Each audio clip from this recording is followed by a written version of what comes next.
Yo, what's good, my great sages? It's your host, HD Samurai here, now here today to bring y'all a new What If. This being the What If movie, to What If Deku had Zenon's abilities. Thank y'all so much for tuning to this What If. I really hope y'all do enjoy. As now with that being said, let's get started.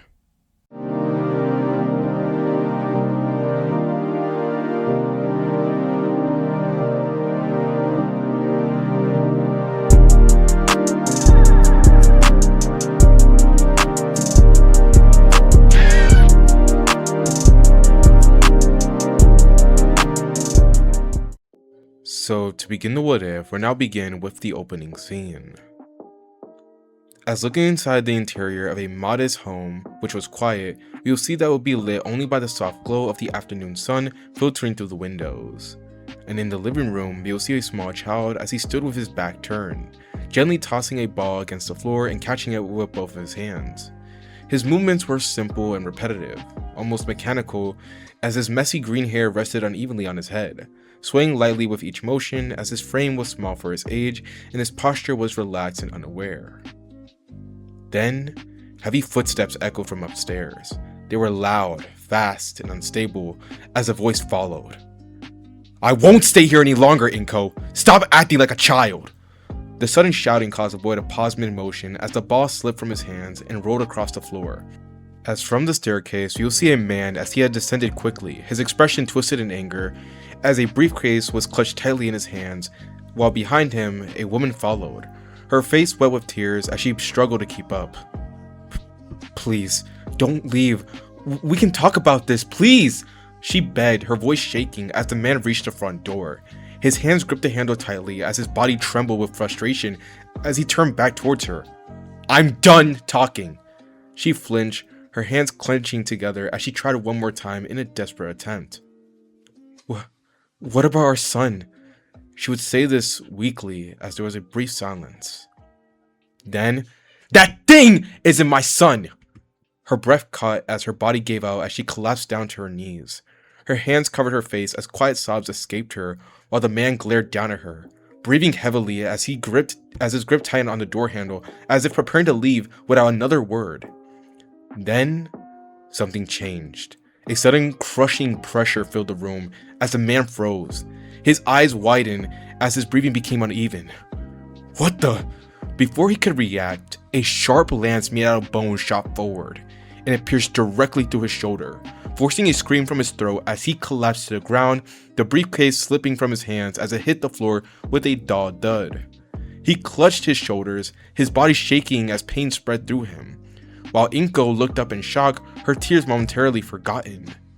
Then, soft footsteps would then be heard, slow and measured as they approached, as both of them turned to see the child was now walking towards them, as he would be none other than Izuku Midoriya.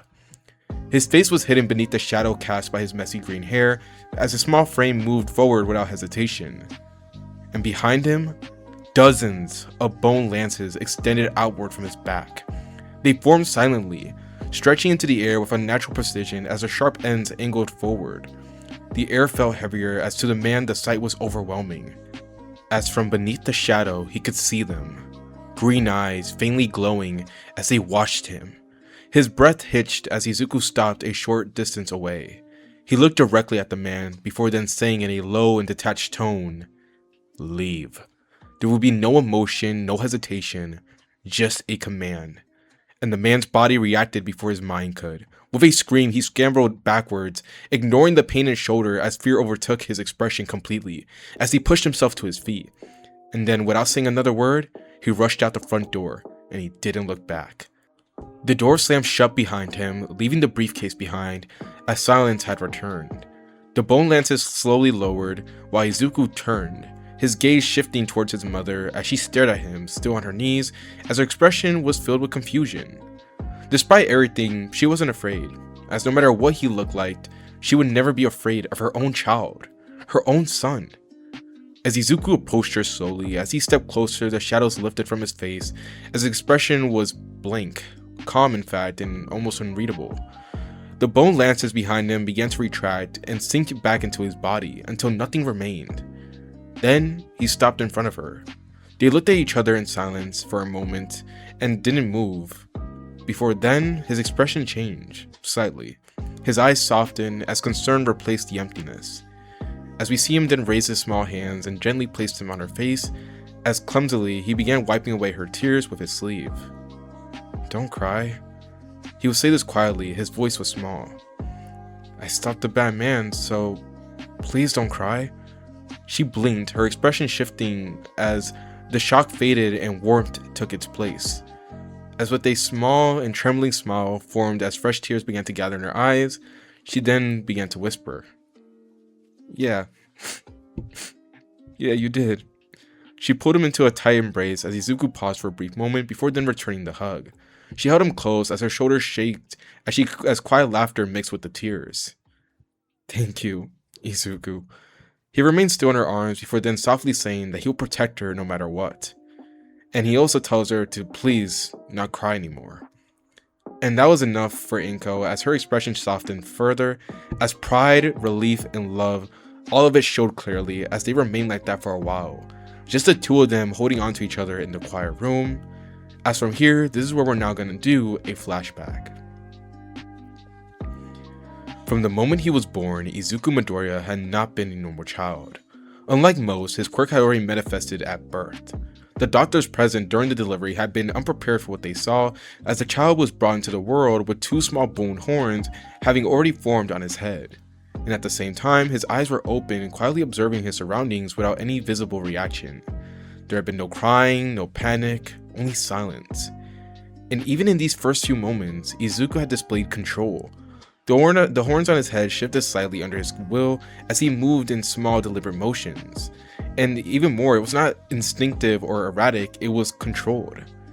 But yet despite this, he was not a violent or unstable child. If anything, he was calm. Too calm. As he grew, Izuku rarely reacted strongly to anything around him. Whether he was praised, scolded, or placed in unfamiliar situations, his response remained the same. Detached, quiet, and observant. His expressions seldom changed and often remaining blank or stoic, as this behavior unsettled those around him. Other adults found it difficult to approach him, and children his age struggled to understand him, and even simple interactions often felt one-sided. Izuku, however, showed no concern for this, and neither did Inko. As to her, no matter how different her child appeared, she accepted him without hesitation. As to her, he was still her son, and that was enough. Her husband, however, did not share that view. Whether it was from pressure from work or something else entirely, he began to see the child differently. There were moments where he would hesitate under Izuku's gaze, as if something about it made him uncomfortable. And over time, the discomfort turned into distance, and that distance turned into rejection. To him, Izuku was no longer just a child. He was something unfamiliar, something he could not understand, and something he could not accept. But for Izuku, none of this held much meaning. The way others saw him did not affect him. But after that day, something shifted. Not outwardly, but in the way he viewed the world around him. As from here, this is where we're now going to do a time skip. So turning to multiple years later, we will now enter to see the night sky. As it stretched across the city that was dark and quiet, as the lights filled most districts, with people moving through the streets and buildings, standing tall and maintained, but not everywhere was the same. In one part of the city, the streets were dim and worn down. Buildings showed signs of neglect with broken windows and cracked walls, as the area was quiet, almost abandoned. Then, we would hear glass shattering, and scream followed, as inside a small, worn-down house, a family of three was backed into a corner as several armed men surrounded them, each with a smug and sinister expression, as the father stood in front of his wife and young daughter, his body shaking as he tried to shield them. Please, just leave us alone. We don't have anything left. We already gave you everything. He would say this with his voice trembling, as the men around him would then laugh as one of them then stepped forward as he appeared to be the leader. His arms were replaced with machine gun barrels, still faintly smoking, as he began to speak. Everything?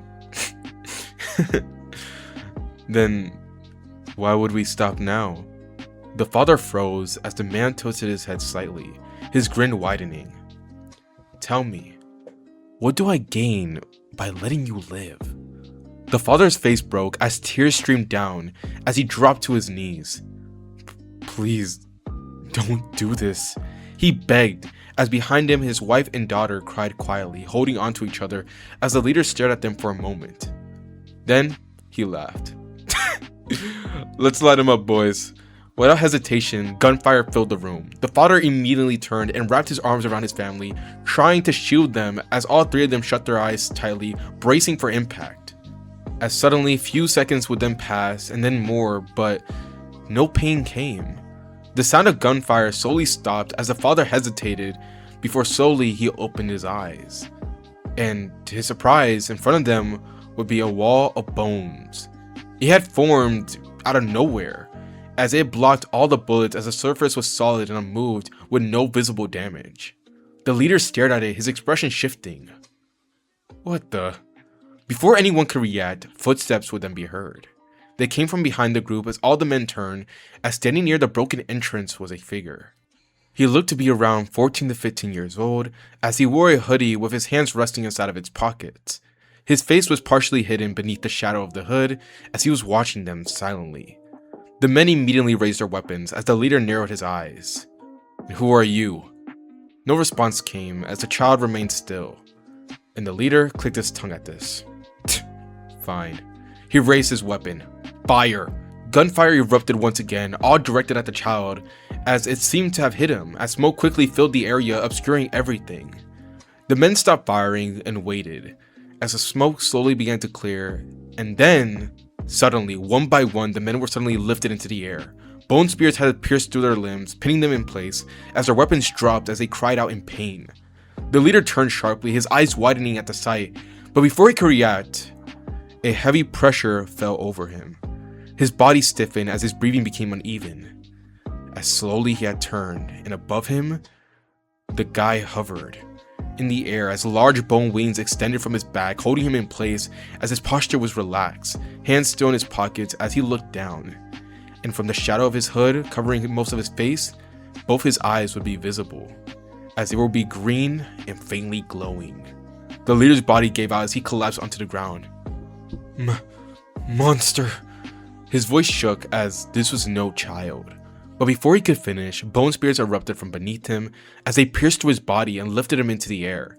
His voice cut off as pain overwhelmed him, and moments later, his body went limp. Silence had returned in the room as all of the men were now quiet and suspended by bone spears, while the child lowered himself slightly as then, without urgency, he raised one of his hands into the air as a large black portal opened beneath the men. As one by one, their bodies were dropped through it, with the child following soon after, descending into the portal as well, as it closed immediately. As just like that, they were gone.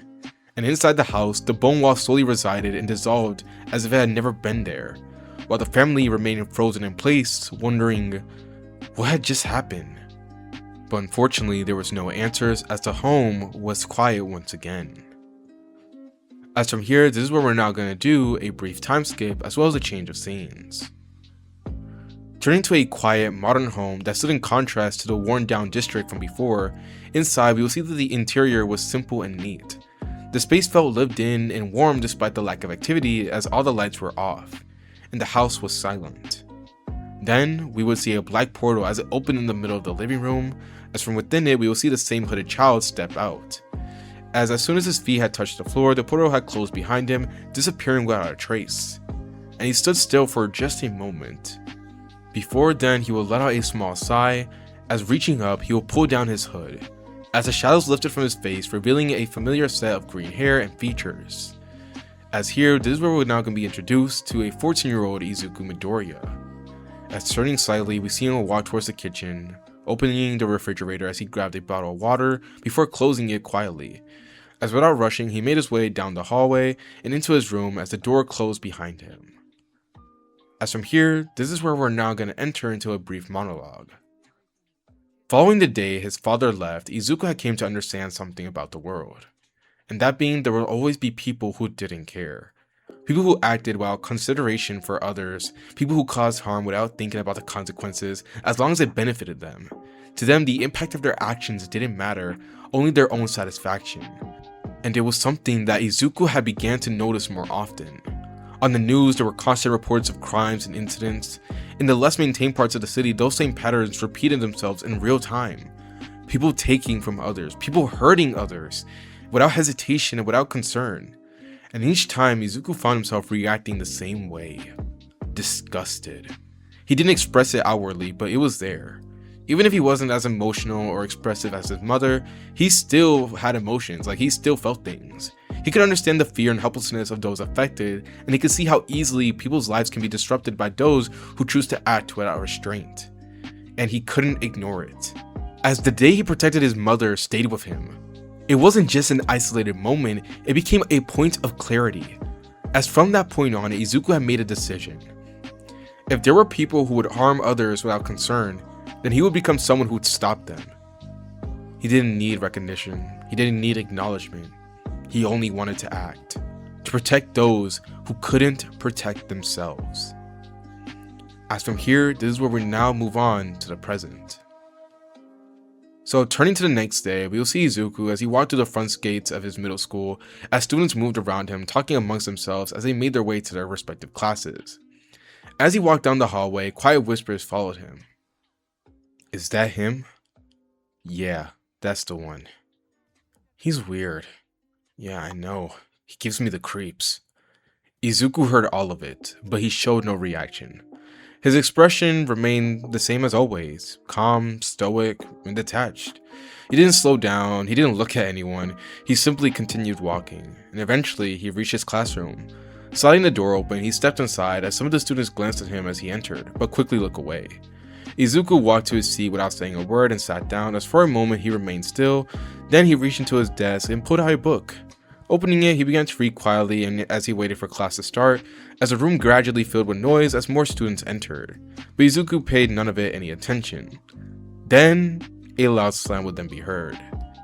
A hand struck his desk as Izuku's eyes shifted upwards, as standing in front of him was none other than Katsuki Bakugo, with a smirk stretched across his face that was filled with arrogance. "What do you think you're doing here, Deku?" he asked, his tone mocking as the nearby students grew quiet. Some turned their heads watching as Izuku said nothing. His gaze lingered on Bakugo for only a second. Before then he looked back down on his book and continued reading. And Bakugo's expression twitched. "A freak like you doesn't belong here. You actually think you can become a hero?" No response. Izuku just turned the page, and Bakugo's smirk sharpened. "Someone like you is nothing compared to me. I'm the one who's going to become the greatest hero ever, even greater than All Might." Still nothing. Izuku continued reading as if Bakugo wasn't even there, as another page was flipped. And a vein bulged on Bakugo's forehead as small explosions sparked in his palm. "Don't ignore me, you bastard!" He swung forward, aiming straight at Izuku, but before his attack could land, a bone lance had extended from Izuku's back, and without even looking, Izuku moved it slightly, as a loud smack would then be heard as Bakugo would be sent flying across the room as he crashed into several desks, knocking them over as he landed. Silence filled the classroom as everyone stared, but no one spoke as the same thought passed through their minds. How lame. Bakugo groaned from the pile of desks as smoke lightly raised from his head, while Izuku didn't react. He simply turned another page as a few seconds passed like that. Before then, the classroom door slid open as the teacher stepped in and he paused as he looked around. Desks were out of place, Bakugo was on the floor, students were silent, as he can't help but let out a tired sigh.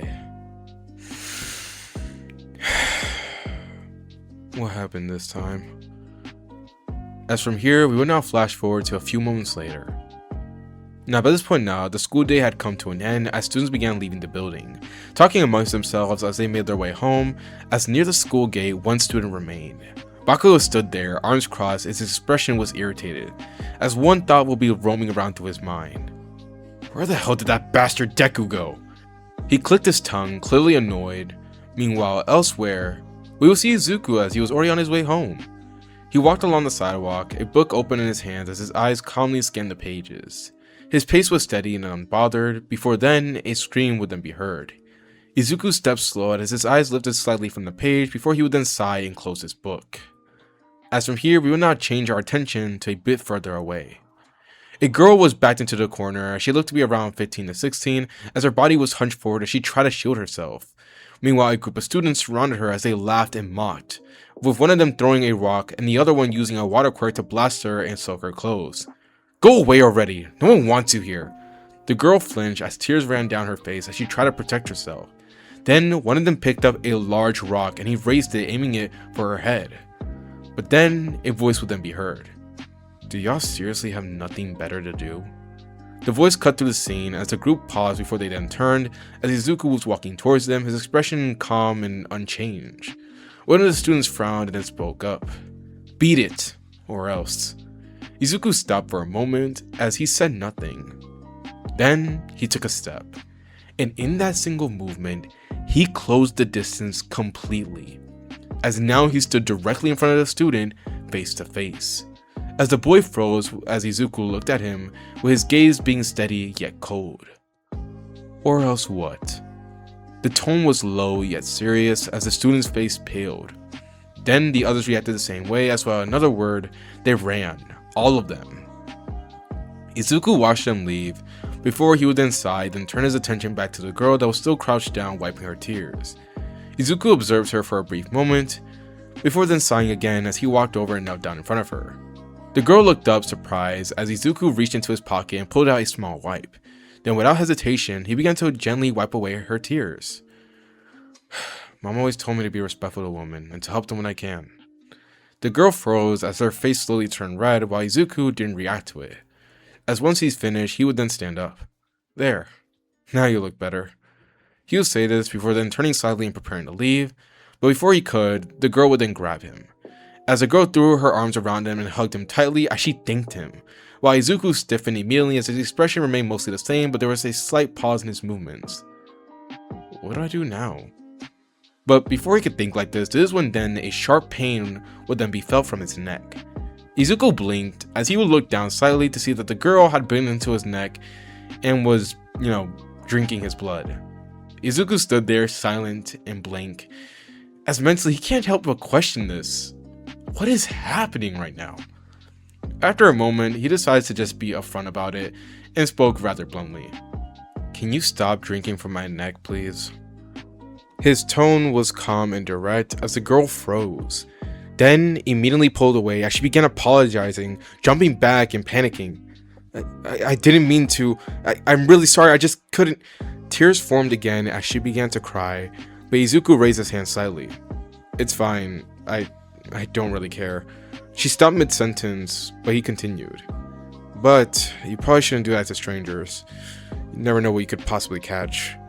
As this causes her to quietly look down before once again apologizing and saying sorry as Izuku scratched the side of his head slightly. "What made you do that in the first place?" He would ask this as the girl would then flinch before she would speak.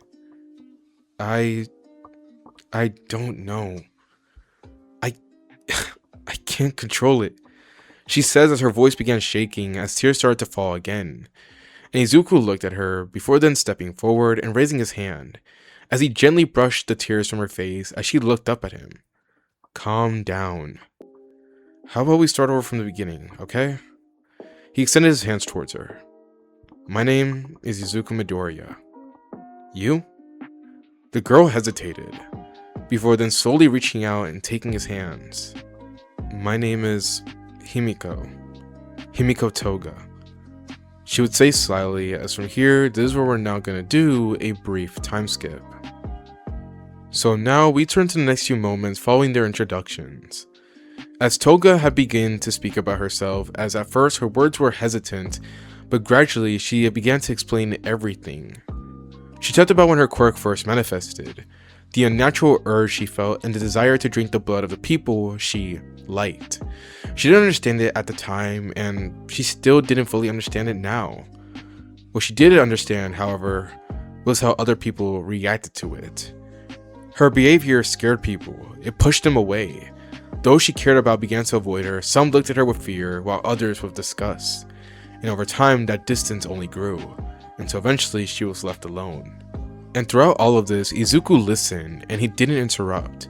He didn't react strongly, and he simply took in her words as they were, without judgment.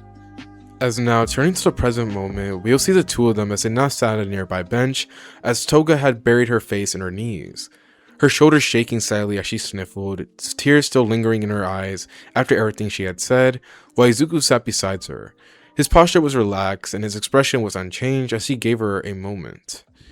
And after a few months would pass, you'll see Toga, she slowly lifted her head and began to speak. Sorry about that. For breaking down and crying like a kid. You must think I'm pathetic. She wiped her eyes with her sleeve as she continued to speak. I just don't know what to do anymore. Maybe everyone was right. Maybe it'd be better if I just disappeared. Silence followed, but it would only be there for a moment. Well, I don't think that would be good at all. Toga blinked as she turned quickly, looking at Izuku in surprise. Meanwhile, Izuku didn't look at her. He was staring up at the sky. The way I see it, there's nothing wrong with you. Toga froze upon hearing this, her eyes widening slightly, while her heart had skipped a beat. So what if you have an urge to bite people? It's not like it's your fault your quirk works that way. He added with a small shrug, while Toga just stared at him, unable to speak. Honestly, I think they're all idiots. He went on, his tone never changing as he continued. To me, you're fine just the way you are. And Toga's body went still.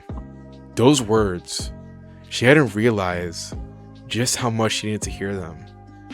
Tears began to form again as she tried to wipe them away quickly, her hands shaking slightly while Izuku turned to her fully, as his expression was the same as always, calm yet stoic.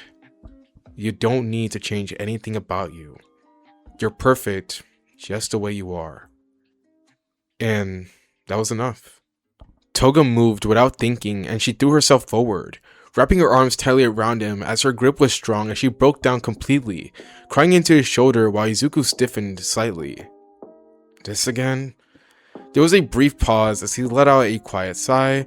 Raising his hands, he gently placed her on her back. As slowly, in an attempt to calm her down, he just began to slowly rub her back while he didn't say anything else, as he just sat there letting her cry and release all her pent-up emotions. As from here, this is where we're now going to do another time skip. So following their meeting, Izuku and Toga had continued to spend time together. What began as a simple interaction gradually developed into something more constant. As for Toga, it was the first time she had someone who didn't look at her with fear or disgust. Someone who listened to her without judgment, and someone she could connect to. Izuku's presence gave her a sense of stability, as with his help, she began to better understand her own quirk. He guided her in controlling her impulses, showing her ways to manage the urges rather than to act on them. It wasn't perfect, and there were still moments where it became difficult for her to hold back, but compared to before, the difference was clear. She improved. She learned to stop herself, and especially when it came to strangers. Not that she had much interest in them anymore, as her focus had already shifted to Izuku, as it became obvious over time, but Toga had grown attached to him. More than that, she liked him, like, a lot. Now Izuku, he was aware of it. He wasn't a fool, he didn't mind her behavior, and in his own way, he had come to care about her as well. Maybe not to the same level of affectionate that she is, but he was still happy whenever he was with her, even though he didn't show it on his face. As their time together became a routine, they trained, they talked, they spent nearly every day in each other's company, as Izuku even helped her explore different applications of her quirk, showing her that it didn't have to be something negative, and that it could be used in ways she hadn't considered before. As slowly and eventually a bond had formed between them, as at the same time Izuku had continued on with his nightly activities. He moved to the city after dark, dealing with criminal activity whenever he found it, as he didn't announce himself, he didn't leave traces, and when necessary, he eliminated threats without hesitation. As to him, it was a simple continuation of what he had decided long ago. He also used these nights to train. Each encounter allowed him to refine his abilities further, his control improved, his strength increased, and his understanding of his quirk deepened. As this continued constantly until eventually he reached his final year of middle school. As we will now turn to the present. We will see Izuku as he sat at the back of his classroom, quietly reading a book, as around him his classmates talked amongst themselves, their voices filling the room as he paid them no attention. Then, the classroom door slid open as the teacher walked in, letting out another tired sigh. Alright, settle down now. The class gradually quieted as the teacher made his way to the front of the class, holding a stack of papers. Now, originally, I was planning to hand out your future career forms so you guys can decide what you want to be in the future. But before he would finish, he would then casually toss them into the air. But what the heck, I already know all of you want to become heroes. The class immediately erupted into cheers as some students even began activating their quirks in excitement. However, someone then had to speak up. Don't lump me in with these extras. The room went quiet as Bakugo stood up, his expression confident and arrogant. I'm nothing like the rest of these rejects. A few students shout back at him. Hey, what's that supposed to mean? That none of you are gonna amount to anything. Bakugo snapped as he smirked. I'm the one who's applying to UA. The class froze as he continued. I aced the mock exam, and I'm gonna surpass every hero out there, even All Might, and I'll become the #1 hero. He smirked as silence filled the room. Then, the teacher spoke up again. I see. What about you, Midoriya? You're also planning to apply to UA? All eyes turned as Izuku remained seated, reading as whispers began. Him? No way. A guy like that wants to become a hero? But before they could continue, a loud cry of Deku would then be heard as Bakugo launched himself forward, an explosion forming in his palm as he aimed it straight at Izuku's face.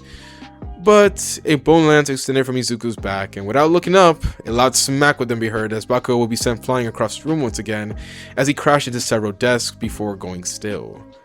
Silence returned as everyone stared, then collectively thought at the same time, so lame, as Izuku flipped a page. Now turning to a few moments later, the school had ended as Izuku had walked along the street heading home. A notebook was now in his hands as while walking he'll be writing inside of it, jotting down ideas related to his quirk. As his focus remained on the page as he passed under a bridge, then something moved. As from the sewer below, a massive sludge then rose upward, forming into a vaguely humanoid shape. Hey kid, mind letting me use your body? The figure said in a distorted voice while Izuku stopped. He lowered his notebook slightly and then turned to look at it as there was a brief pause. I don't have time for this. The sludge villain lunged forward, attempting to engulf him, while at the same time we would see a single bone horn extend from the right side of Izuku's head. Turning to a few moments later, elsewhere, we will see All Might as he moved through the city at high speeds, as he had been locating the sludge villain until eventually he finally tracked him to underneath the bridge. There's nowhere left to run, villain, because I am... here? His voice echoed, then he stopped, as the tunnel was silent, but the ground was covered. Fragments of the sludge were splattered across the walls and floors as small craters marked the area, as if something had repeatedly struck it with force. As it was very clear a fight had taken place as All Might just stared. What happened here? As he would look around, confused at the sight before him, as he can't help but wonder just who was in this area. As from here, this is where we're now gonna do another time skip. So following that moment, we will see Izuku as he dedicated himself to preparing for the UA entrance exam. For the next 10 months that followed, his routine remained constant. He trained early in the morning, often before the sun had fully risen, while physically conditioning himself, his quirk control, and precisions as those were all his areas of focus. And throughout the day, he maintained his usual schedule, and then once night came, he continued along with it. His nightly activities did not stop, if anything they became more structured, as each encounter served as a purpose, allowing him to refine his abilities further while testing his limits in real situations. He adjusted, he improved, he repeated, and there were no breaks and no waste of time. And everything he did had a very clear objective: to become stronger, to better control, to ensure he was prepared. And this continued on for months until eventually the day of the UA entrance exam had arrived. As turning to the present, we will see that early in the morning, Izuku had arrived at UA. He stood in front of the large gates, his eyes calmly taking in the structure of the school, as the building stood tall and far larger than anything around it. However, while he would remain still for a few moments, just watching it, this is when suddenly he would then be tackled into a hug, as his body shifted slightly from the impact, but he didn't resist. As Toga had wrapped her arms around him tightly, as her face was pressed against his chest, as she happily rubbed her face against him. As she says that she missed him so much, while Izuku just stared forward, blank. Around them, other students continue to walk past as some glance at the scene. Some with confusion, some with concern, some with jealousy, as Izuku let out a small sigh. It's too early for this. "Hey Toga," he said calmly as she looked up at him with a bright smile. As for the next few moments, the two walked together towards the testing area. Toga spoke energetically and clearly excited, talking about how confident she was of passing and how she couldn't wait to be in the same class with him. As he didn't respond verbally, but his attention did remain on her to show that he was listening. As eventually they entered into the assembly area as it was filled with students. Every seat was occupied and more continued to arrive. As Toga looked around, her eyes widening as she mentioned that there's a lot of people here. And she would instinctively held onto Izuku's arm as he glanced at her briefly. "Nervous?" She turned to him with a grin. "No, it just means it'll be even more fun beating them." She leaned in against him, hugging his arm again and even tighter, while Izuku just said nothing as the two took their seats and waited. As from here, we will then move on forward. As following their arrival there, the exam briefing had begun, as after some time, President Mike would then appear at the front, addressing the students with his usual loud and energetic tone. As he explained the structure of the exams, detailing how points would be earned by defeating robots, just as it was conducted in the main timeline. As the students listened carefully, as once the explanation was complete, they would be directed to their respective testing areas. Izuku and Toga separated at this point as they had been assigned to different locations, but before leaving, Toga did lean in and kiss Izuku on the cheek, saying it was for good luck, before then skipping away without waiting for a response as Izuku stood still for just a moment, as while his expression didn't change on the outside, internally, he couldn't deny he felt happy about it, as he turned and continued towards his testing area. As from here, we would then see as after a few short moments, the exam would then begin. Robots filled the designated zone as students immediately rushed forward, engaging in their targets. And Izuku? He moved calmly. Without hesitation, bone constructs formed and extended from his body, striking down robots with precision and force. As each movement was direct, as he destroyed one after another without difficulty, and points accumulated quickly as from the observation room, the teachers took notice, as his performance clearly stood out. But then, as time passed, you would then hear the ground shake as a zero-pointer had appeared. A massive presence that caused most of the students to panic as they began to run, retreating from the area as among them one student remained trapped, this being Orochako, as she was trapped beneath fallen rubble and was unable to move, while the zero-pointer had advanced slowly directly towards her. She looked up and was unable to escape. But before anything else could happen, this is when suddenly a loud impact would then be heard. As from seemingly out of nowhere, a massive bone drill had shot forward from a distance, and it pierced directly to the zero-pointer's core as the machine stopped, and its movements ceased as it shut down completely. Silence followed as the students turned, looking for the source, while Uraraka blinked in shock. Then she looked up. As in the air, a figure had hovered, bone wings extended from his back, and one hand was raised, still pointed towards the machine, with it being none other than Izuku Midoriya. As he remained there suspended calmly watching while everyone stared and no one spoke to witness this amazing event. As from here, we can now move past after the exams are done. As following the entrance exams, Izuku and Toga had chosen to take a short break while waiting for the results. As for a few days, the routine slowed down as Izuku spent more time with Toga, meeting her during the day and continuing their usual interactions without the pressure of training or preparation. And at the same time, he made an effort to be home more often. He helped Inko with small tasks around the house when needed, keeping things organized and assisting her in simple ways, as they spent time together when possible and it was quiet and peaceful. A temporary pause from everything else until eventually the results arrived. As Izuku received his letter, as inside he was informed of the outcome. He had passed the UA entrance exam. As from here, this is where we will now move forward. So now, flashing forward to the next day, we will see Izuku as he stood in front of the classroom door, now dressed in his UA school uniform. After a brief moment of pausing, he would then slid the door open and step inside. As the moment he entered, several students had already arrived, and as he entered, few of them had turned to look at him. Some recognized him from the exam, and a few were about to speak, until the moment was cut off by Bakugo, who rushed forward, explosions igniting in his palm as he began to shout. "How the hell did you get in here? I was supposed to be the only one from our school that got into UA." as without hesitation, he will swing at Izuku. However, before he could connect, a bone lance extended from Izuku's back as it would move low to the ground, and trip Bakugo mid-step as he fell face first into the ground, as a loud thud would echo through the room, while silence followed soon after. And Izuku didn't stop walking as he made his way to his desk. "I don't have time for you today, Katsuki," he said calmly as he passed him, before he would then made his way to his assigned seat and sit down. As reaching to his bag, we will see him pull out a book and begin reading, as a few moments would pass of him just doing this.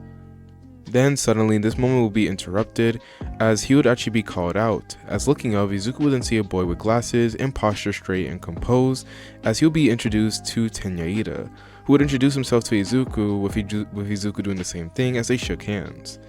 Now, from this point, we will see things begin to play out pretty similar, as Ida was basically asking Izuku how did he know the true nature of the exam, this being the fact that Izuku had saved Ochako, and Ida did not know that was part of the portion of the exam, which caused Izuku to pause.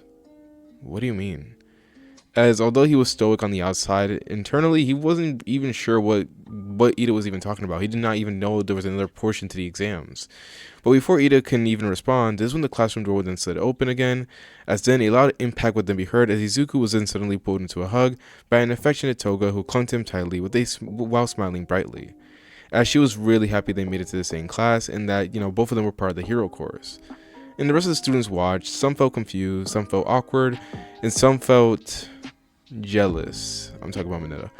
As Izuku remains still, and while he does so, he can't help but think, how does she not get tired of this? But nonetheless, he does wish her a good morning, as after that, we'll see more students begin to arrive, filling the classroom, as among them, Ochako would then arrive as well. As upon seeing Izuku, she would actually approach him and thank him for saving her during the exam, which Izuku says was no problem. As afterwards, this is when she will properly introduce herself to him, with Izuku doing the same thing. As from here, this is where we will soon see the four of them, as Ida, Toga, Ochako, and Izuku all stood near each other, and they just began to make conversation. Now, Ida and Ochako carried most of the conversation, while Toga stayed close to Izuku, occasionally speaking, though still holding on to him, and Izuku just mostly listened, only speaking when necessary, until eventually the door would then open once more, as Aizawa would then walk in. It is after telling the class to sit down, this is where the first day of class would then begin. Now, following Aizawa's arrival in the class, we will see events as they continue to play out similar to the main timeline, as the class was quickly put through the quirk apprehension test. Each student was evaluated based on their physical abilities and quirk usage, and despite the pressure, no one was expelled, as Aizawa chose not to fail any of them. And from that day on, we will see the days of UA as they began to pass. As class continued, training sessions followed, and Izuku just adapted to his school life without difficulty, maintaining his usual routine while observing those around him until eventually the day of the battle trial then arrived. Now the students were gathered, now dressed in their hero costumes, as Izuku's outfit, it would be like a combination exactly of like his, dark hero arc fit, like, when he had like when his costume was destroyed, he was just out there being like I wouldn't say vigilante since he was technically still working with the heroes, but basically the same costume he had when he left UA. But on top of that, it would also have like a mix of Zenon's fit from Black Clover. So it would be like a mix of those two combined. Either way, he would have that type of aesthetic look, as afterwards we would then see the teams as they were assigned. In this timeline, Izuku was placed on Team A, but alongside him would be Toga as well. And from there on, their opponents had remained the same, with it being Bakugo and Ida. As afterwards, we will see the rules as they were explained and the objectives were set, as soon after the battle would then begin. As now entering into a scene, we will see inside the building, as Izuku and Toga had entered a few moments later after their opponents. As the two would only manage to take a few steps forward until eventually an explosion then came around the corner, as Bakugo had rushed out, immediately swinging at Izuku, while Izuku had reacted instantly. A bone lance extended from his back, blocking the attack as the impact echoed through the hallways. Bakugo clicked his tongue, his expression twisting in anger as he attacked again. But this time, Izuku stepped forward, closing the distance as his fist drove straight into Bakugo's chest as the air left Bakugo's lungs as he was sent flying down the hallway, and he crashed hard against the wall. And Izuku, he didn't follow up. Instead, he turned slightly to Toga, telling her to go handle the objective, which she smiled brightly and said okay, as without hesitation she skipped past him and moved deeper into the building. As now that left Izuku as he stood alone, facing off against Bakugo. Now Bakugo, he pushed himself up, coughing a little bit as he then glared forward. "Don't get cocky, you bastard!" He rushed again, explosions igniting in his palm, while Izuku just sidestepped him, grabbing his arm and flipping him onto his back as Bakugo slammed onto the ground, once again gasping as pain shot through him.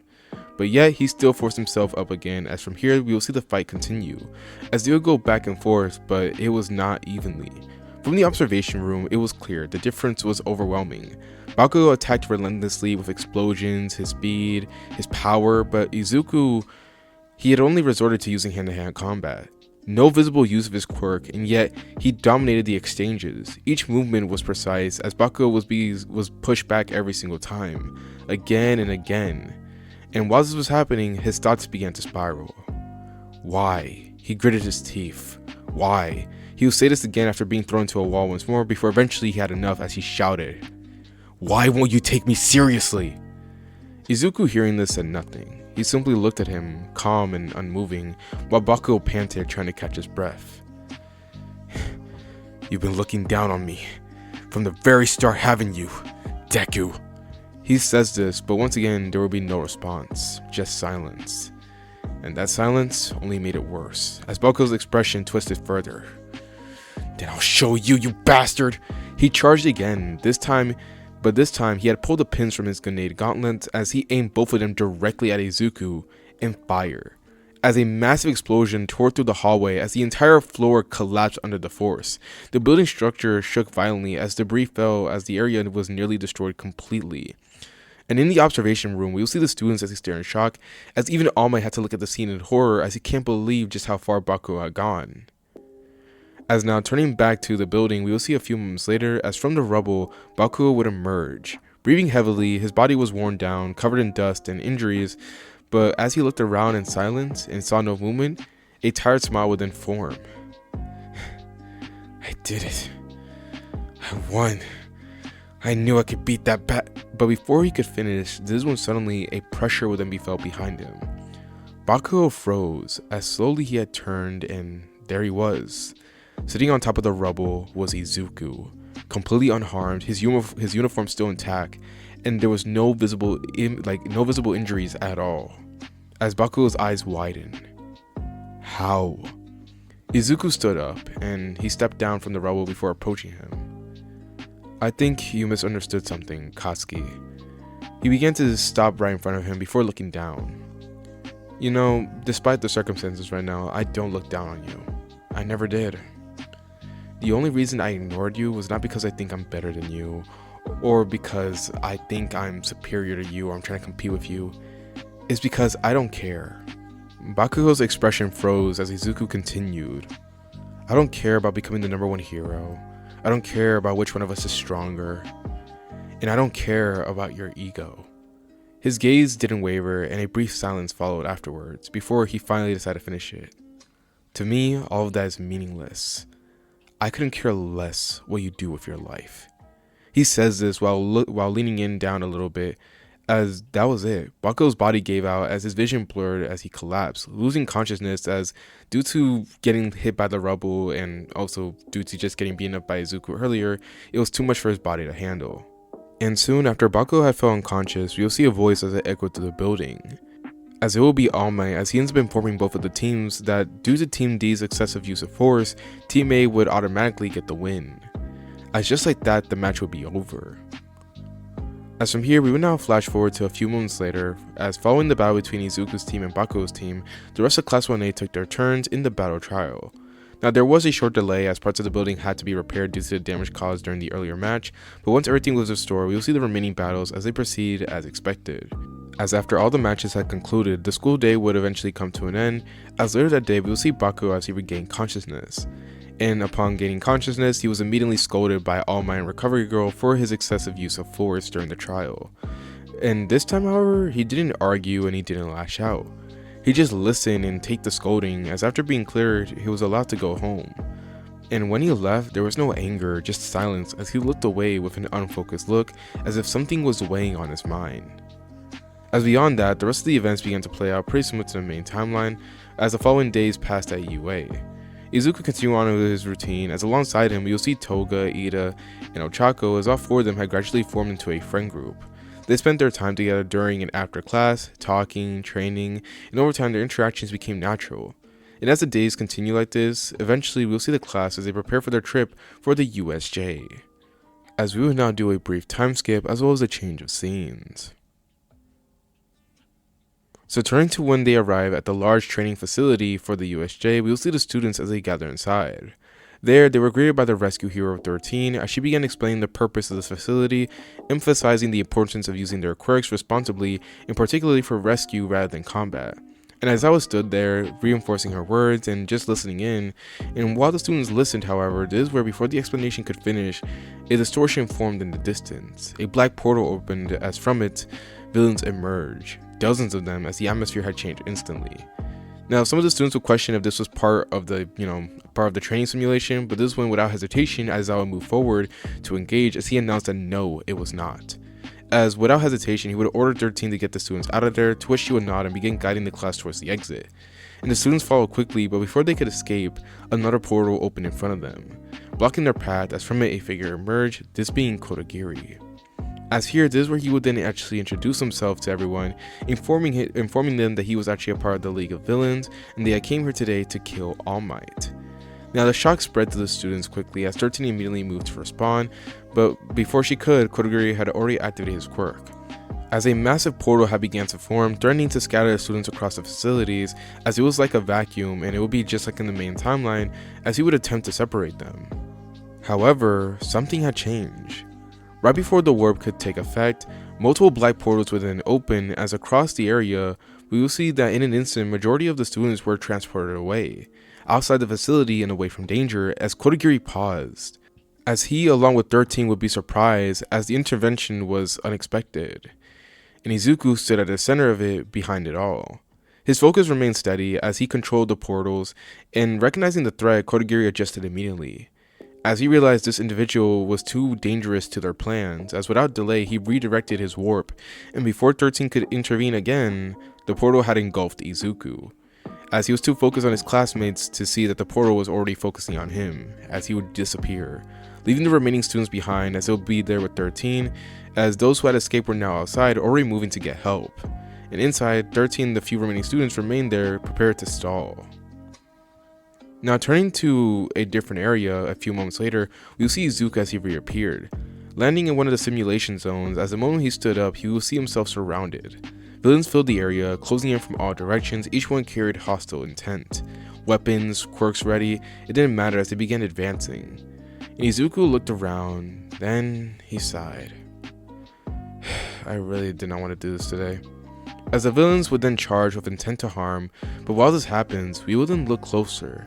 As right as these villains were all charging, we will see Izuku as he stares them down, but as he does, we will see a single born horn then form at the side of his head. As from here, this is where we're now going to do a change of scenes. So turning our attention to a different area of the USJ, we will see Aizawa as he laid on the ground, his body barely being able to move. As blood ran down the side of his head, as above him we will see the Nomu as it held him by the face. Without hesitation, it would slam his head into the ground again. The impact echoed as Aizawa's vision blurred. A sharp ringing filled his ears as mentally he would try ordering himself to get up, yet his body didn't respond. And nearby, Shigaraki spoke. His voice distanced and distorted through the ringing as he began monologuing, saying how Eraserhead never stood a chance, and that despite how cool he was, he too will fall. And the Nomu's grip tightened as Aizawa let out a strained grunt. This might be the end. Aizawa would think this as the Nomu lifted his head again, preparing to slam it down, but suddenly, before it could, a force would then strike it. The Nomu will sent flying, crashing into the distance as the grip vanished. Aizawa's body dropped, but right before it could hit the ground, it would then be caught. He would groan slightly as he forced his eyes to open, and as he looked up, he saw him. Izuku, as he was holding him while having his expression unchanged, as his gaze was directed forward at Shigaraki. Looks like things have gone quickly out of control, Izuku muttered quietly to himself as he stared down at the situation before him. I guess I'll take it from here.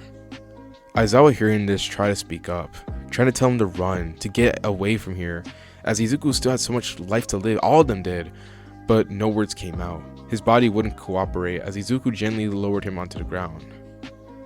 Get some rest, Mr. Aizawa. I'll make sure to handle this from here. Izuku says this calmly as he would then stand up and begin walking forward. As from here, we will now turn our attention to Shigaraki, who was scratching his head frenetically. Wait, what? No, this is wrong. That shouldn't have happened. There's no way the Nomu should have been sent flying like that. This is wrong. Father didn't tell me about this. As while he will begin scratching his neck even harder, this is when suddenly Kodagiri would then appear beside him. And when he does, Kodagiri will see Izuku, and this will cause him to actually speak with some strain in his voice, as he then informs Shigaraki that one will be trouble. As he would inform him that Izuku had been responsible for the students escaping, and reinforcements already on the way. And this caused Shigaraki to pause as he can't believe what he's hearing as he stared ahead, trying to process it. While in the distance, we'll see Izuku as he stopped a few steps away from them. Surrender. He would say, his tone was direct yet cold, as Shigaraki let out a quiet laugh. You heroes always are all the same. Always think with all that power you're in control. As this is when suddenly he would then raise his hand, pointing it directly at Izuku. Kill him. The villains rush forward, as the Nomu that was sent flying a while back would also rush forward as well, as they all charge alongside each other, each one of them aiming to attack Izuku. But as they were getting closer and closer, this is when Izuku would then utter the phrase, Eternal Fang. As in the very next instance, no one could react. Bones erupted from Izuku's back, each one massive lances, as they extended outward in an instant. And in the very next moment, silence would fill the area. The loud battle cries that were heard were quickly silenced, as every villain that had charged was pierced, lifted into the air and held in place, as the Nomu was included among them. As everything stopped, the entire facility fell quiet, as Shigaraki stared and Kodagiri did the same, as the sight was overwhelming. All their forces gone in a single moment. And from a distance, the remaining students in 13 watch, shock spreading across their faces as the villains were all killed. Izuku stood there, unchanged by it all, as his focus shifted to Shigaraki. And before Shigaraki could react, he would then feel sharp pain as he collapsed screaming. As looking down, we will see bone fragments had pierced through his legs and one of his arms, as he would let out a weak and whimpering cry as Izuku was already walking towards him. You won't be getting away. A heavy pressure filled the air as Shigaraki struggled to breathe. His body trembled as he tried to crawl back, and Izuku had raised his hand again. A bone lance formed again as it aimed directly at Shigaraki with full intentions of ending his life. But fortunately for Shigaraki, fate had other plans. As suddenly, the front doors then burst open as All Might had arrived. And the shift in attention was enough, as Izuku had looked at All Might, completely forgetting about Shigaraki and Kodagiri for a brief moment, and that was all it took. As Shigaraki seeing this would then scream Kodagiri's name, as immediately a portal had opened, and both of them were immediately sucked away and disappeared. As Izuku hearing Shigaraki call Kodagiri's name, he immediately turned around trying to stop them, but they were already gone. And this caused him to lower his hand slightly, as he won't deny he felt a small sense of annoyance pass through him. But he had to let it go.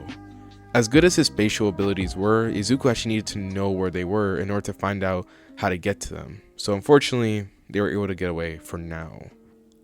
As from here, we will see him then begin to retract all the bone lances, as all the villains then begin to fall to the ground, lifeless as they laid there. All except one, however. This being the Nomu that remained suspended and still alive, as it was thrashing around like a wild animal while everyone was watching now silent. Even All Might was there watching the whole scene, as he was shocked about what he stumbled on, as he expected a far more chaotic and worse situation.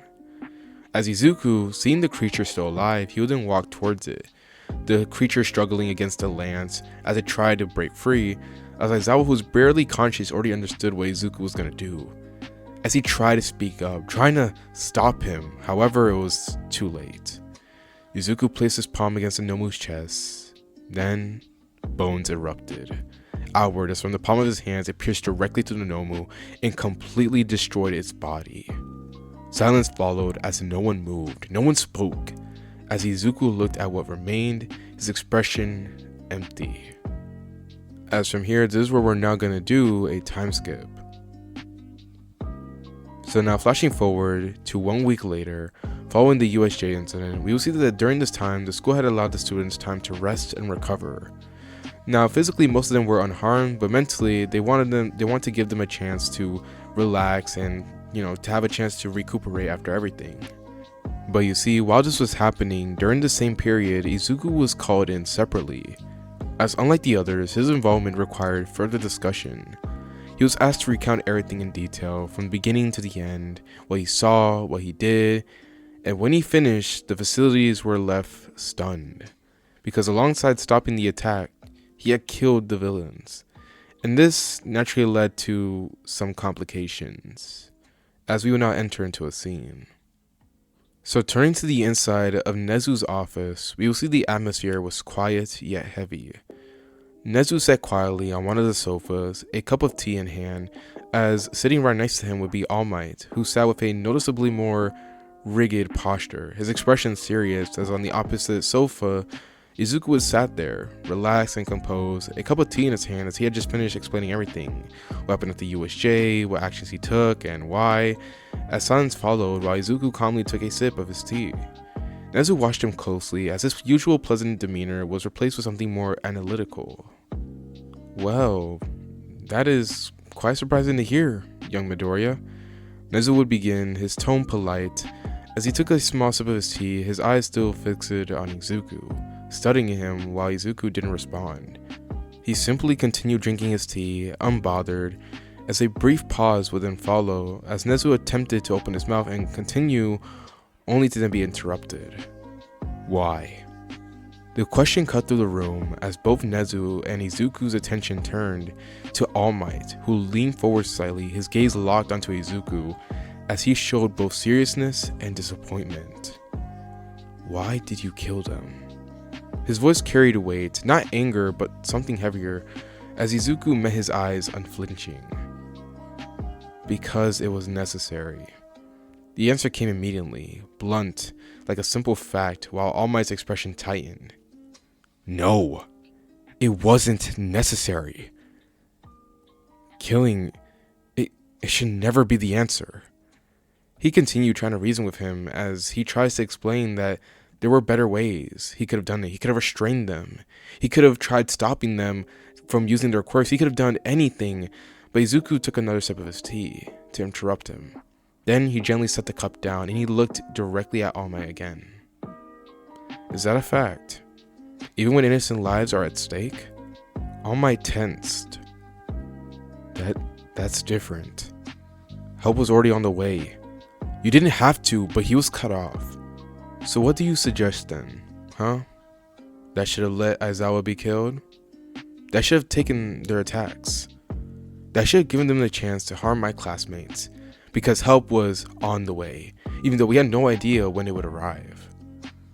Silence followed as All Might stared at him, completely caught off guard, as there was no hesitation in Izuku's words, no doubt, as he kept his decisions straightforward, as if he was explaining things like a fact. Izuku held his gaze for a moment longer, then he looked away, turning his attention back to Nezu. Am I allowed to go home now? Nezu blinked once, before then nodding. Of course you can, he said politely as Izuku gave a small and respectful bow before then standing up and walking towards the door, as he would have his hand on the handle before then pausing. As without turning back, he would then finish. I'm not saying killing is the answer to every problem, but it is necessary when innocent lives are at stake. You're the symbol of peace. You probably understand that better than anyone. As after saying these final words, he would then open the door and leave, as silence had filled the room. Nezu took another sip of his tea, staring at the direction where Izuku had went off to, before then speaking up. You know he's not wrong, don't you, Toshinori? He would say this softly as All Might didn't respond. His gaze lowered as memories surfaced of a past battle and a final clash as he remembered the moment that he had ended All for One, a decision he had once justified and a line he had already crossed. He said nothing, as at the end of the day, it wasn't like he could deny it. As from here, we will now exit the scene. So turning to the next following days that followed, the students had eventually returned to regular classes. Life at UA began to stabilize again, or at least on the surface, as to their surprise, Aizawa even returned as well. Covered in bandages, yes, but standing, as usual, with his tired expression as he addresses the class. As from then on, this is when he would then make an announcement about the upcoming UA Sports Festival. As just like in the main timeline, he would just explain it as a large-scale event where students would showcase their abilities to the public and to pro heroes that are watching closely. He explained the details and the expectations, as from then on, he would then give them time to prepare. As from here, this is where we will now do a time skip as well as a change of scenes.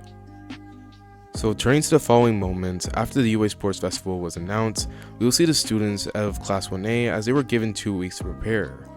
Now during this time, most of the focus was on proving their quirks and forming strategies, and just building on what they already knew. Izuku, however, approached it differently, as instead of focusing entirely on himself, he spent a majority of his time training alongside Toga, as his primary goal was to help her out. As more specifically, due to the way her quirk works, she's going to be at a little bit of a disadvantage. So to help her have a better understanding and to utilize her quirk in ways that would be effective within the UA Sports Festival, he decided to train her. He guided her through different applications, offering straightforward suggestions and observations, and how she could move more effectively and how she could use her quirks throughout different portions of the exams. And Toga followed his guidance without hesitation as she trusted him completely. However, while this training would go on, Izuku began to notice something. This being his relationship with the rest of his class had changed. Now, it wasn't drastically like, everyone was just straight up hating on him, but it was noticeable. Conversations became shorter, interactions were more hesitant, and there was a level of distance that hadn't been there before. And the cause was obvious: the USJ incident. And more specifically, what he did during it, as even though he had done it to protect the others, and even though it had been necessary in his eyes, it wasn't something that everyone could accept. Students who once spoke to him casually now avoided him for prolonged interactions. Some were even unsure how to approach him, while others simply chose not to. Even Ida and Uraraka had struggled, as they didn't reject him per se, but their words carried hesitation, as conversations were just awkward whenever he was there. And Izuku understood why. Not everyone would see things the way he did, and he didn't expect them to do so, as he didn't dwell on it. Instead, he continued as usual, unbothered on the surface. Though internally, he did acknowledge the shift, as the only person that was completely unaffected by it was Toga. She made her stance very clear from the very beginning, as she agreed fully with his actions.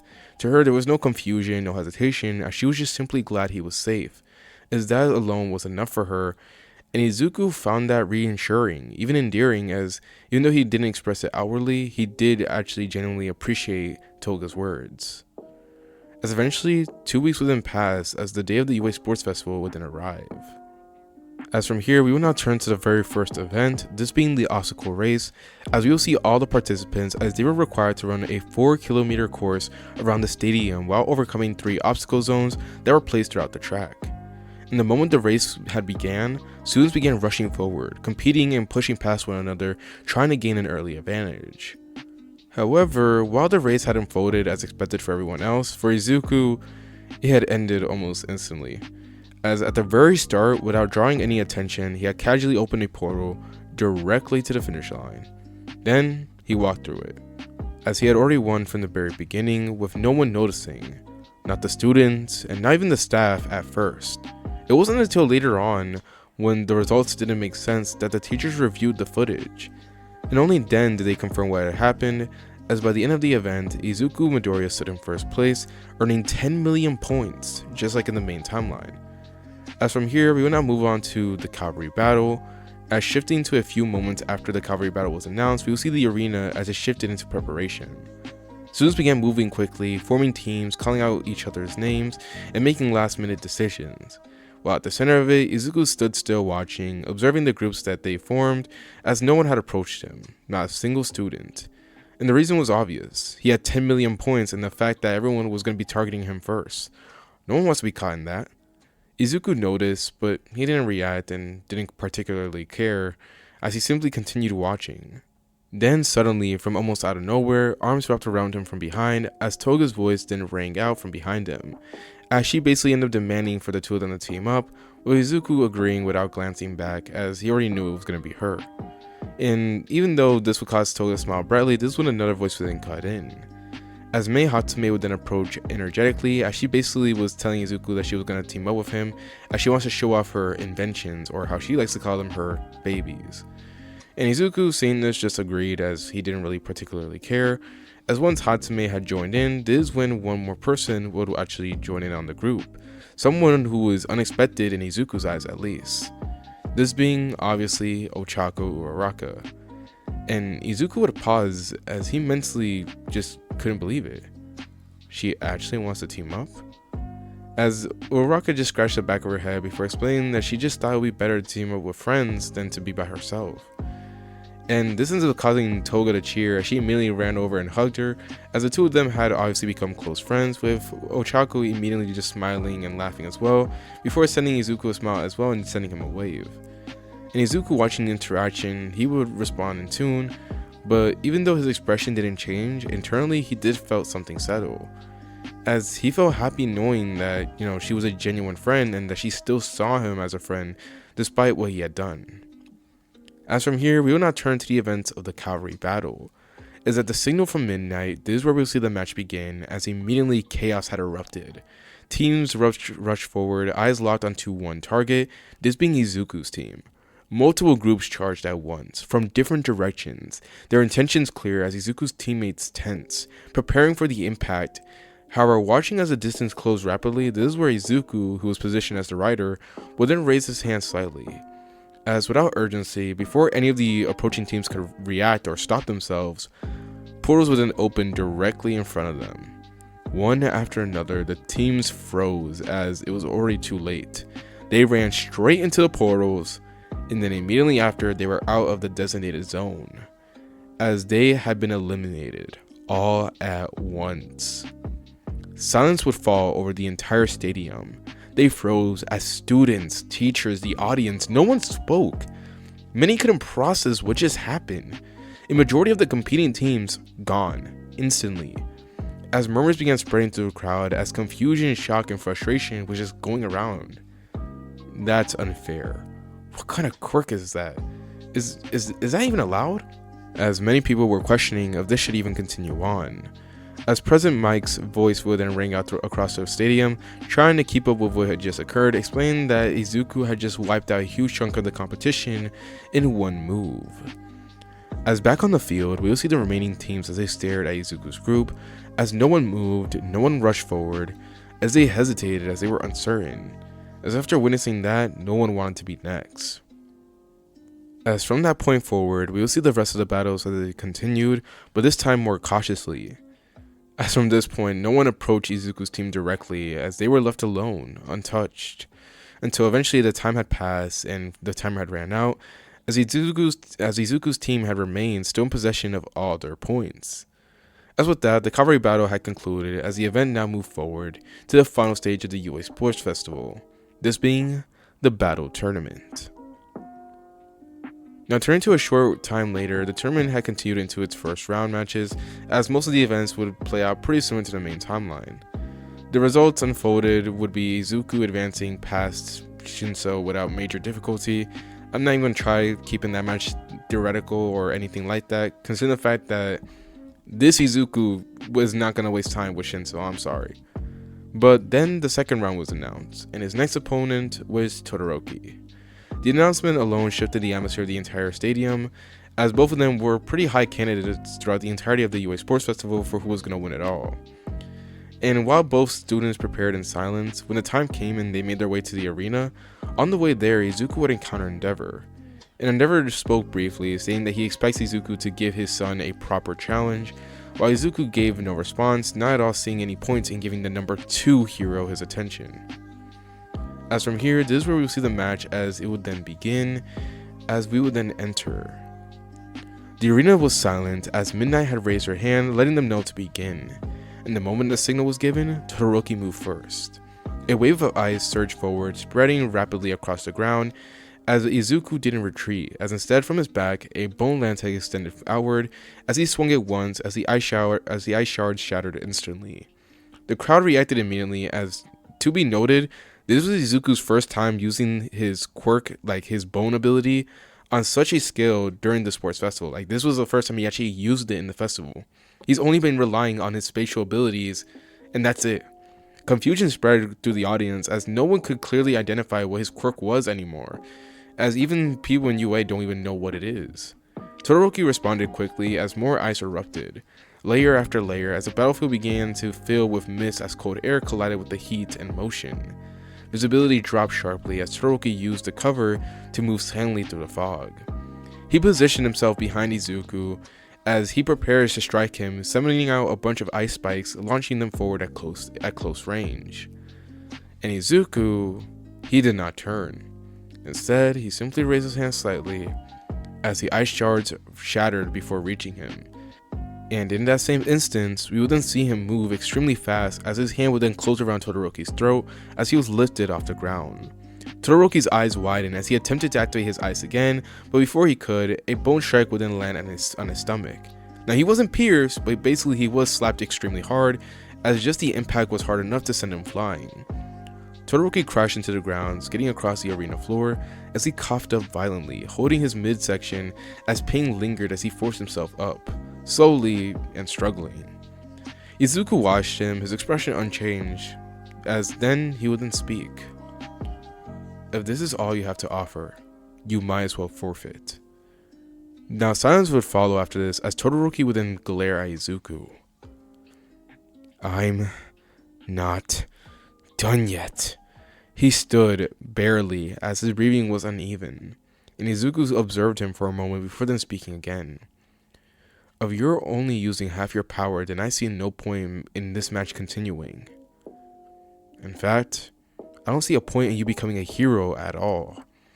This caused Todoroki to freeze, as he looked at Izuku in shock as Izuku would continue.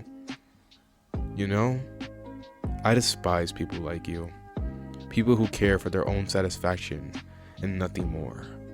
The air shifted as the audience felt quieter. People like you are unbelievable.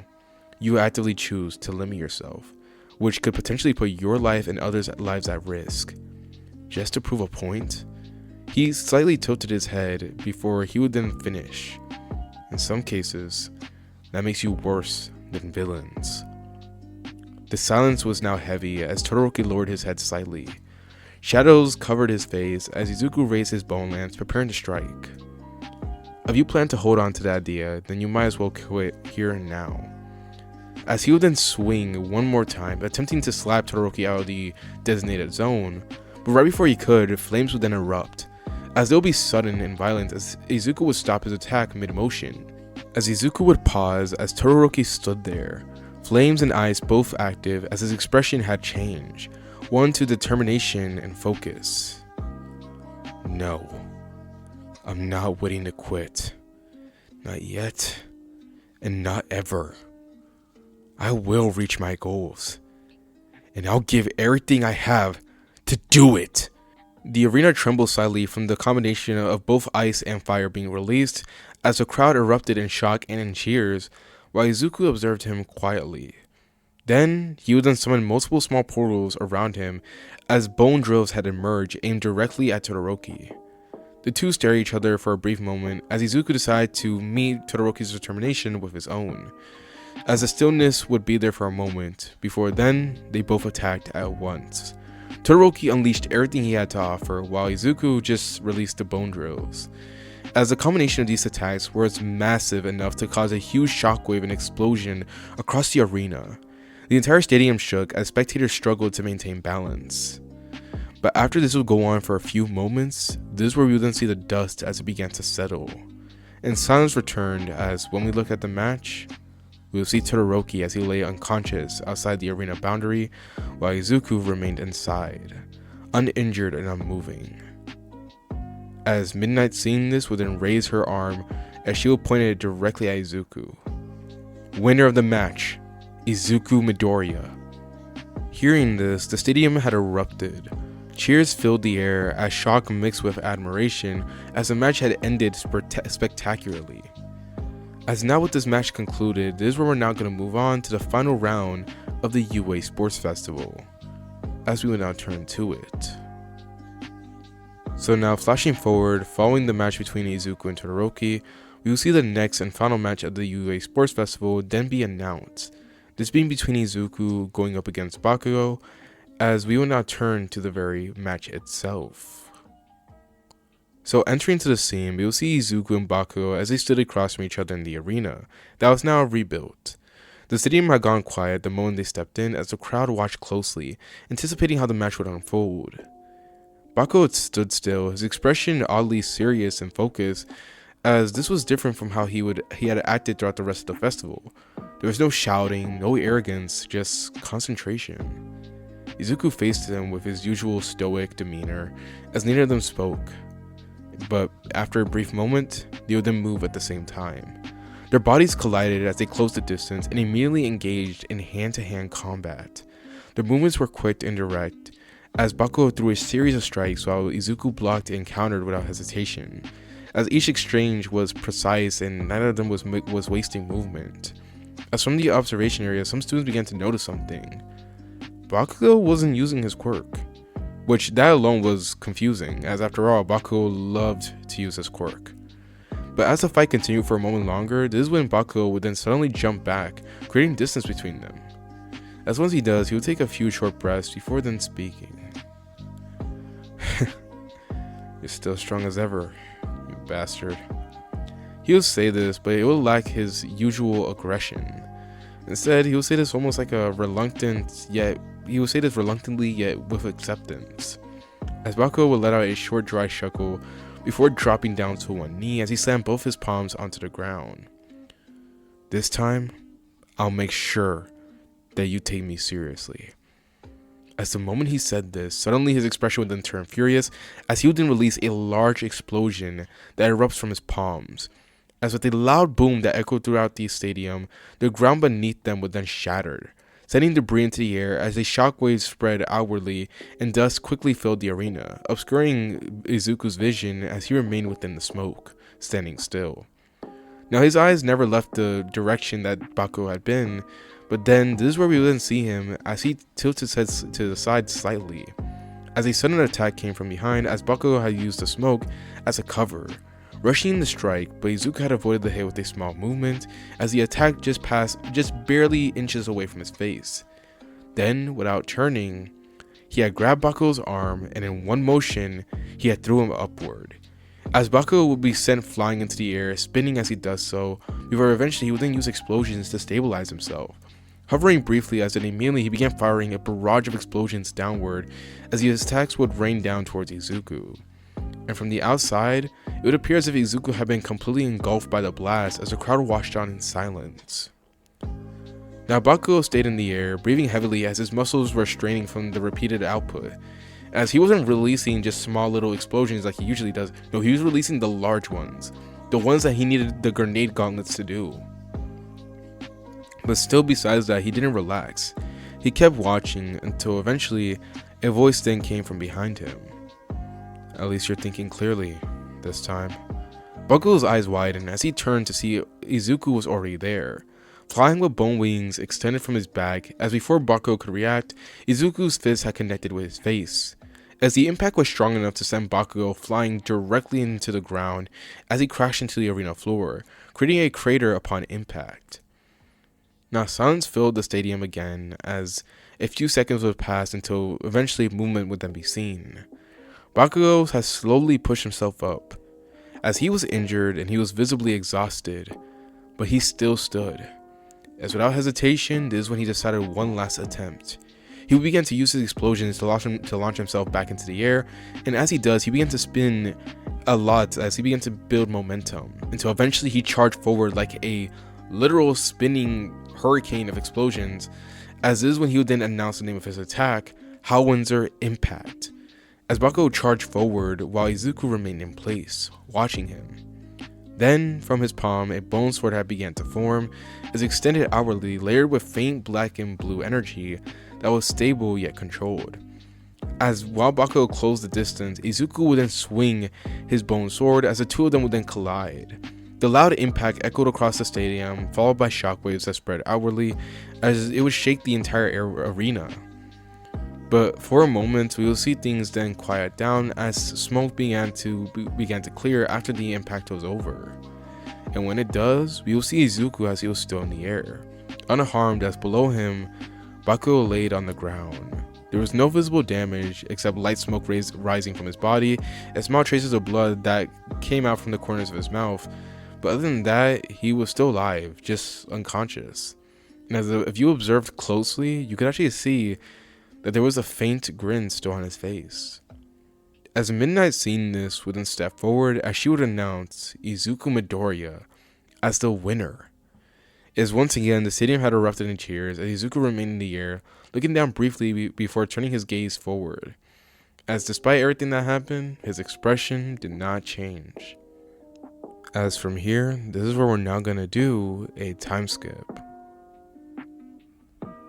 So, turning to the conclusion of the UA Sports Festival, we will see the students of UA as they experience a noticeable surge in popularity, as many of them began to receive recognition from civilians, with their names slowly becoming more and more familiar across hero society.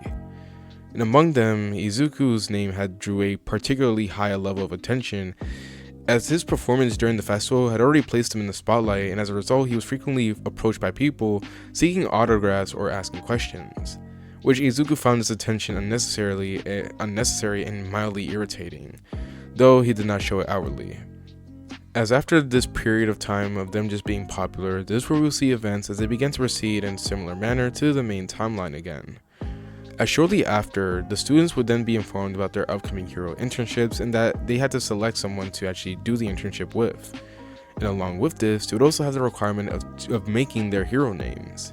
As in this timeline, Izuku would then choose the hero name, the Bone Hero, Rift Reaper. As once he ends up getting his hero name along with the rest of Class 1A, this is where we will see the students as they were assigned to do their internships. As from here, we're now going to skim forward a little bit, basically doing like a little bit of a montage, as unlike most of the students, Izuku was actually decided to do his internship with Principal Nezu, who actually offered it to Izuku personally, and he had accepted it. Now, the internship began within UA itself, with Izuku just being assigned to assist the school in various school-related activities and operations, as he'll be working closely with Nezu. And during this time, Nezu had used this opportunity to observe and analyze Izuku's behavior, decision-making patterns, and psychological tendencies in a controlled environment. As basically he was testing Izuku, as Izuku in turn had carried out assigned tasks without complaint, treating the work as a practical experience rather than something unusual. And over the course of this internship, Nezu had developed a clear understanding of Izuku's mindset and judgment, as well as having a large amount of trust for him, as ultimately he grew extremely confident in his ability to make rational decisions as a future hero. And in fact, he felt fully confident that Izuku was already ready to become a hero. As eventually, now with this internship period concluded, we'll see Izuku as he returned back to his regular school life. As here, this is where we're now going to move on to the next event, but before we do so, I do want to do like a brief intermission. Now at this point, I'm going to have to let you guys know that events are going to have to diverge from the main timeline just a little bit, as the Hero Killer arc does not occur in this timeline. As due to the absence of normal related activity happening in the city, that meant that the Hero Killer Stain did not get to encounter the same events that happened in the main timeline, which means instead he was eventually located and confronted by Endeavor, which it was going to end quickly. Endeavor overpowered Stain without any difficulty at all. I'm sorry, Stain is fast, he's strong and everything, he got far, but he's not beating Endeavor. I'm sorry, he's not. Alright, maybe if he snuck him, maybe, but he's not beating Endeavor. As after this, we will see the remaining events leading into the final exams, proceeding without any major changes to the main timeline. Class 1A would successfully complete their exams, with all the students demonstrating the improvements they got as a result of their internship. And Izuku in particular showed just more refined control over his abilities, as he just still had the same skill set as before, but now he's just more, has more control over it. As from here, this is where we will now move on to the next major event, this being the Forest Training Camp. As you see, doing a brief time skip, we will now turn to the very beginnings of the Forest Training Camp, as the events in the beginning would proceed similar to the main timeline, as upon arrival, Izuku and the rest of his classmates would be introduced to the members of the Wild Wild Pussycats. As after a brief explanation, the students would then be informed that they would be staying at the base of the mountain within the Pussycats' territory, as before they could properly settle in, Bixie Bob had decided to use her quirk to create a large landslide, sending Class 1A into the forest below, known as the Beast Forest. Now from there, the students were forced to navigate through the environment they encountered, as they had to face off against various obstacles, creatures, requiring them to rely on their quirks and teamwork to progress, until eventually they pushed through the forest and eventually reached the training camp location. As from here, we would then move forward with the following days as the students trained and spent their time together, as during this period we would actually notice something, as Izuku and Toga had continued to grow closer. As while they still interacted with their classmates and, they still hang out with them and everything, most of the time they would spend their time together. And at some point during this camp, Izuku had came to the realization that he had developed feelings for Toga. It was a long time coming, but he actually was able to acknowledge it, as they reached to a point where he decided that he actually wanted to pursue a relationship with her, and after thinking it through, Izuku had made the decision to confess to her during the trip. However, he did not know that fate had other plans for him. As from here, we will now turn to the time when Class 1A and Class 1B were eventually instructed to participate in the test of courage, as we now enter into the scene. Now the forest was quiet as the sky above was clear, allowing the stars to illuminate parts of the area as the sound of footsteps would be heard moving along a narrow path. We will see Izuku and Toga as they walk side by side, as Toga spoke casually, talking about things that she had done earlier with Ochako. Her tone was light and energetic while Izuku listened. He kept his usual calm expression, occasionally glancing in her direction as she talked, as after a few moments they would then step into a clearing. The area was open, with barely any trees blocking the view of the sky, and this caused Toga to stop, her eyes widening slightly as she looked up into the sky, saying that the stars were pretty. She moved forward into the clearing, looking up at the sky with a small smile, and Izuku would remain there a short distance behind, and as he does, he would just look at her. And for a brief moment, for the first time in a while, Izuku's expression would then shift, as he looked memorized. Watching her under the light of the stars, he felt a slight pause in his chest as his hands moved up lightly, resting on it as he steadied himself. As now thinking it over as he took a deep breath, he had decided now was the right time. As we will see Izuku as he takes a step forward, calling out Toga, which causes her to turn to him, as noticing the change in him is, even though it's very little, she's able to actually see him change slightly and how he looked and everything. This was enough to cause her to have a faint blush on her face and actually looked anxious, which was completely out of character for her, as Izuku would meet her gaze full on. As this is when he would then attempt to confess to Toga. But right before he could get to the part where he says that he loves her, this is when he would then stop. His expression shifted instantly. Something fell off, as a faint smell reached him, as it would be that of burning wood. His instincts reacted immediately, as without hesitation Izuku moved. He rushed forward and pushed Toga out the way, tackling her, as in that same moment a stream of blue flames had erupted, shooting through the space where she had been standing. The ground had ignited as the flames began spreading across the surrounding area, as Izuku stood back up, helping Toga regain her footing as his gaze shifted forward, as standing in the distance was a man with burned scars. As he would then speak, looking directly at Izuku. So you managed to actually avoid that. Well, I guess if you weren't such a big deal, then we wouldn't have gone through all this trouble looking for you. Now Izuku's expression had returned to normal, but within his eyes, we could see that there was a subtle shift. Is that so? As in the next moment, without any hesitation, a bone blade had formed and moved instantly, as the man was cut cleanly in half at the waist, as his body fell into the ground, then dissolved into mud, as Izuku clicked his tongue quietly. A clone. He will say this as suddenly, the flames around them would then intensify. The faint sound of laughter would then echo through the forest, as at the same time, a black and purple smoke began spreading through the area. And Izuku, seeing all this, didn't hesitate. A black portal opened beside him, as he, along with Toga, had immediately jumped through it. As from here, this is where we will now turn our attention back to the training camp. As we will see the two of them as they emerge near the main camp area, and the situation was already out of control. Villains had been engaging the wild pussycats, while parts of the forest were burning, students were already scattered about due to them doing the test of courage, and chaos had already just taken over the entire camp, while poison smoke was still going around throughout the entire area.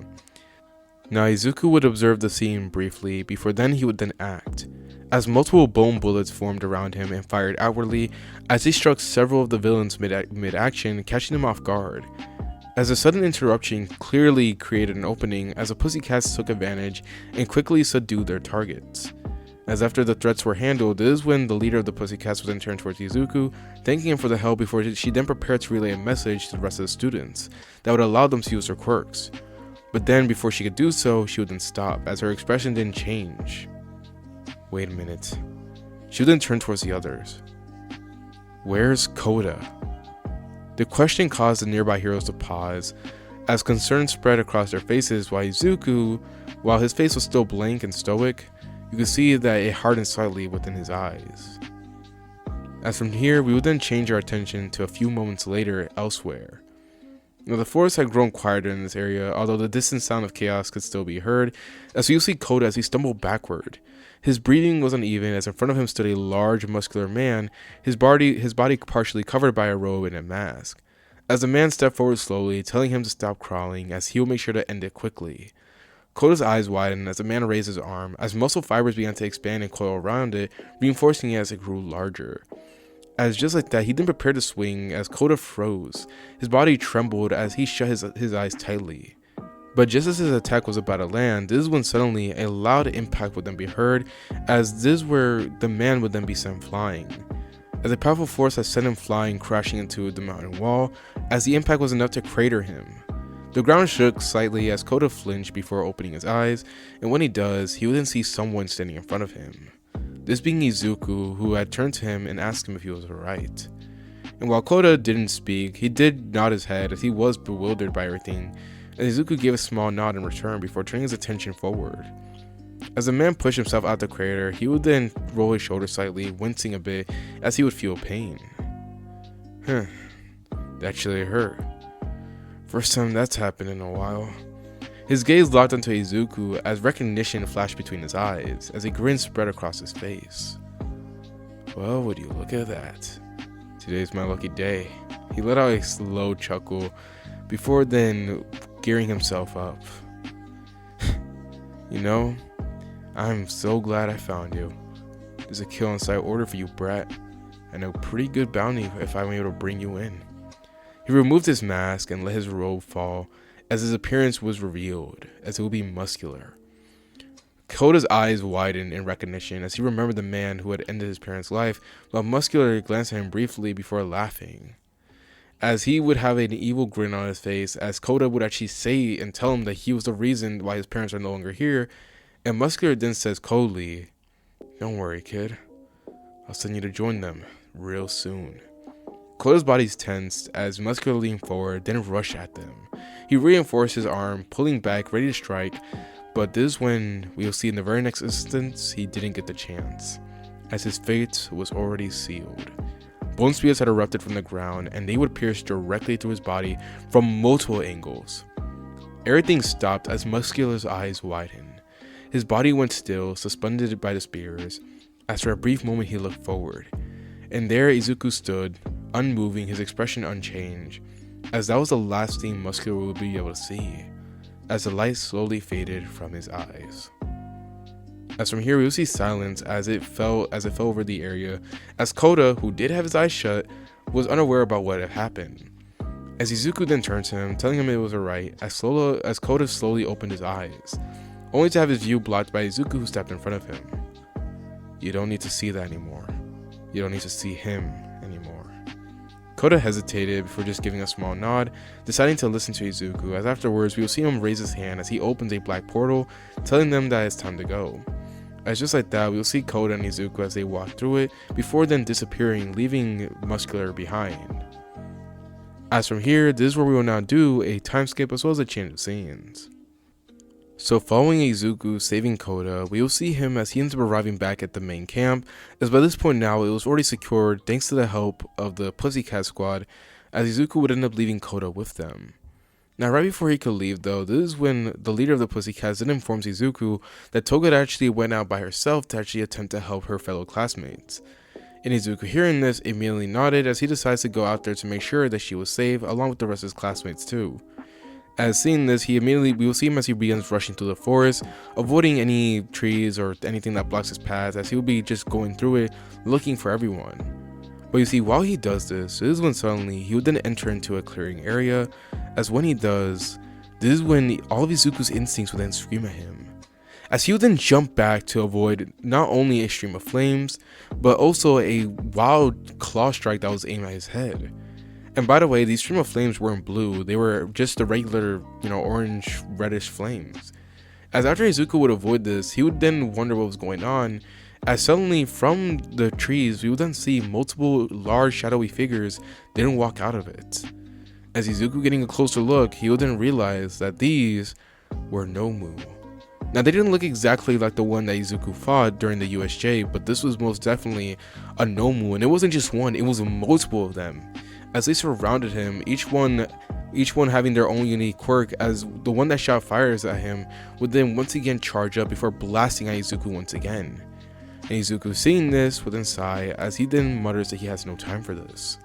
As you'll see a horn then erupt from the side of Izuku's head, as without hesitation he begins to take on all these Nomus. As for the next few moments, we'll see Izuku as he begins to slay them one after another. And he will do this quickly. He wasn't doing this slow, he did this quickly. As the unfortunate thing was, many of these Nomus were way too durable, so that meant he had to give them way more attention than he would like. But regardless of that, we'll see Izuku as he was able to slay these Nomus in just a matter of seconds, which would be something quite surprising to Dabi, as he had been a few distances away, as he wanted to see what was such a big deal about Izuku. But after seeing him take care of all those, Nomu, he realized just how bad the situation was, as instead he decided to inform the person behind this attack that they had to do a switch of plans, and they decided to go to plan B. As from here, we will then see the next few moments that go by as we see Izuku as he eventually ends up finding more and more of his classmates. Now when he finds them, he does end up seeing them actually being able to facing off against the Nomus, as there was tons of them spread throughout this forest. Now majority of the time, yes, they were aiming at Izuku, but that didn't mean they were just ignoring Izuku's classmates. Izuku had to help in and intervene a lot of times, but regardless of that, he was slowly taking care of the problem. And not only that, but also even the poison gas was was disappearing, as someone had already taken care of the student that was releasing it. As after all this, it finally seemed as if things were going smoothly. But you see, while Izuku would be taking care of the last of the Nomu, as by this point now, if you guys want a reference, he would look pretty similar to Gojo after taking care of all those transmutated humans by Mahito that he did in 2.0 seconds. Yeah, Izuku would be just like that, as he would be there panting, trying to recover his breath. But right after doing this is when suddenly he would then hear footsteps approaching. As he turns around, preparing to bone strike anyone that attempts to attack him. However, this is when, to Izuku's surprise, he would then see Todoroki, Bakugo, and Ochako, which would be confusing since, those three were the least likely people to hang out with each other. And Izuku would look at them with a raised eyebrow, as for some weird reason, they looked like they'd been through a lot. As Todoroki was looking down, as he seemed to be ashamed, and even Bakugo himself, he actually looked to be disturbed, he actually looked shooken up, which would internally surprise Izuku before finally the final person truly gets his attention. This being Ochako or Uraraka, as she would actually be looking at Izuku, but you could see that she was sniffling by this point, as she was just looking down and devastated. Izuku, seeing this, could already tell what was wrong, as he then asked what happened. As already understanding that there was literally no better way to say this, Uraraka would then turn to Izuku, as with tears in her eyes, she would then inform him, Toga, she got captured by the villains. Now, we've seen Izuku for majority of the story, as he has remained stoic. While yes, he does have slight shift in his expressions, it never was something too explosive. Even something so much as a smile he hasn't done properly, as at most you probably see his mouth just move up slightly upwards, but other than that was it. But this was the very first time that Izuku's stoic expression would then break, as you will see his eyes, as his eyes would widen and his expression would drop, as suddenly we will see a tremendous pressure just begin to release from him.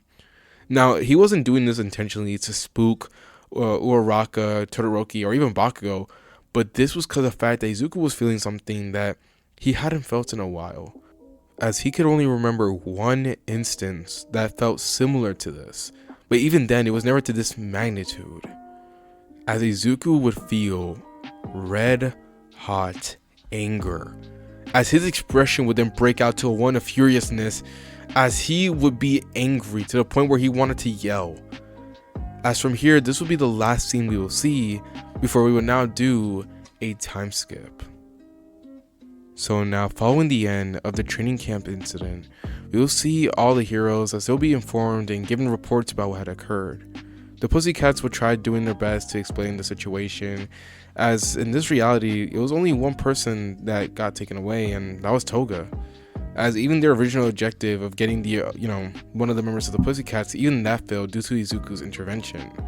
As Izuku's range and basically like how resourceful he was throughout the entirety of these events was extremely wide, to the point where the villains were barely able to succeed in even getting one person.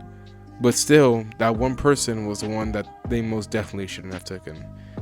As nonetheless, after finding out about Toga's disappearance, this will cause the heroes to then immediately prepare a rescue operation. As fortunately enough, they were able to eventually pinpoint the location of where the League of Villains were located, and that's where they plan to head out to. But you see, what they didn't account for and what they didn't expect, that there was one person who was already actively hunting them down, and he was not going to stop. As in less than 24 hours following the capture of Toga, an incident would occur that would shake up the entirety of the hero society. As we will now enter into the scene. Looking up into the night sky, we will see as they illuminated the city district, as multiple lights will be following around as people walked around in crowds, talking amongst themselves and enjoying their time.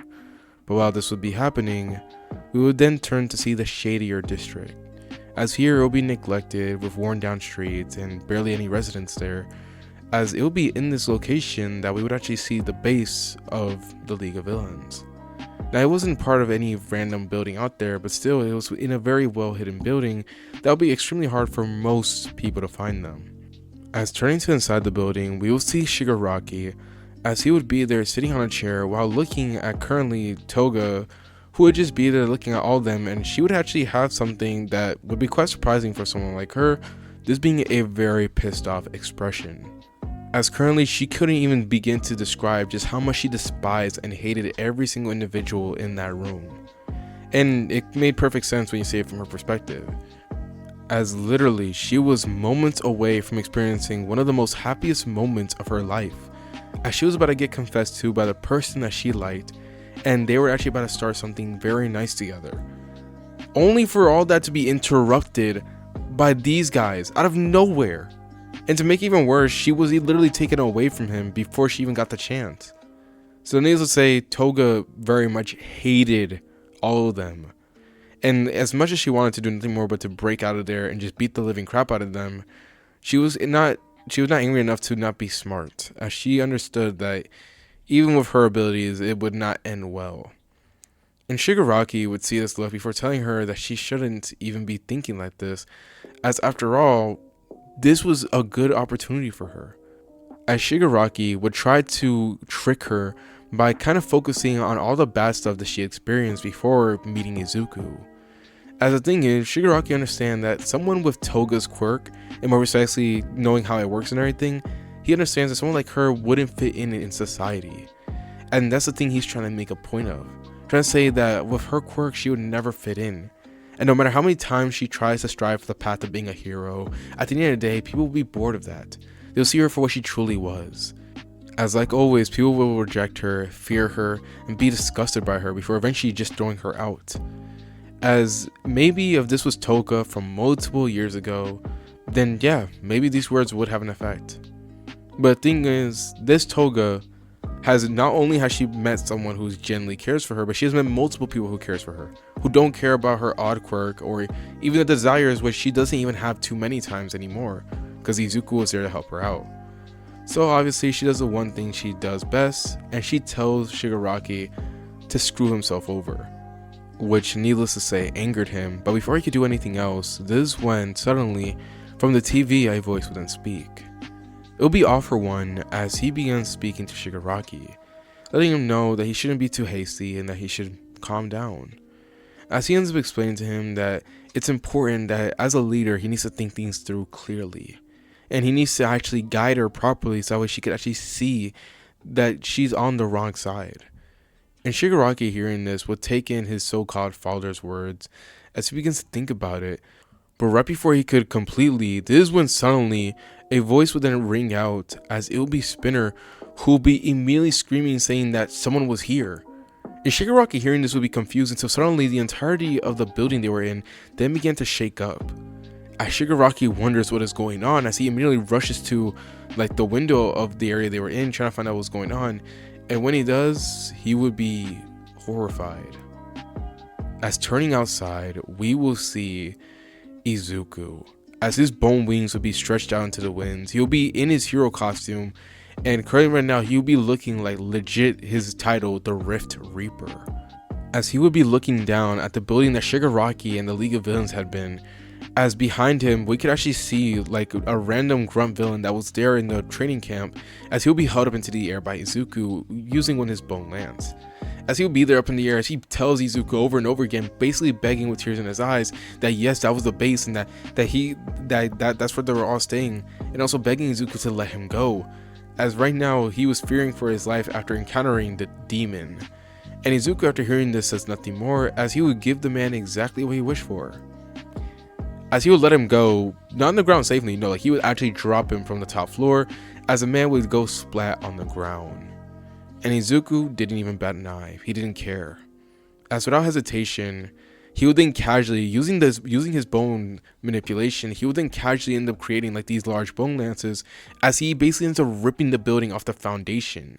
As this was enough to raise the building up into the air, as Izuku would then give the League of Villains one order: give back Toga. As once he says this is where we would then see Izuku as he begins to destroy the building. As when he does this, you'll see that inside of it, you'll see Shigaraki just scrambling to find out what to do, as he immediately calls upon Kodagiri as they attempt to escape using Kodagiri's spatial ability. As he begins to activate his warping portals as they're about to get sucked in it, but when they do, this is when Kodagiri then shuts down. Like, by that I mean like his portals fail. Like, they would run in there, but they would just not go through. They would not be able to pass. And this causes Kodagiri to immediately panic, as he knows that this is wrong. Like, he was already designed to be able to do this. This is like his one thing that he can do. And the fact that it was failing was something that was psychologically like a lot for him to handle. Like, it was disturbing. As Shigaraki would look at this and wonder what was going on, until as he looks out the window one more time, he then sees that they seem to be within some type of spatial type cube. As here we will see Izuku as he explains that he won't let them get away this time. As you see, doing a brief flashback, during that time after Shigaraki had escaped, Izuku had decided to make a technique that would prevent villains from escaping from him. Even those with spatial manipulation quirk or even teleportation quirk, Izuku wanted to make sure that they were never going to be able to leave, as he wants to make sure to be able to capture them or just stop them completely. So he developed a way to completely shut down spatial or any type of ability that were to change one's position. As basically it kind of effectively put like a lock on people's abilities, preventing them from warping themselves out of there. As Izuku would dub it, spatial domination. As turning back to the scene, we'll see Shigaraki as he now paled, but right before he could really do anything else, this is when suddenly the entirety of the building would then be shattered into, as Izuku would casually let himself in.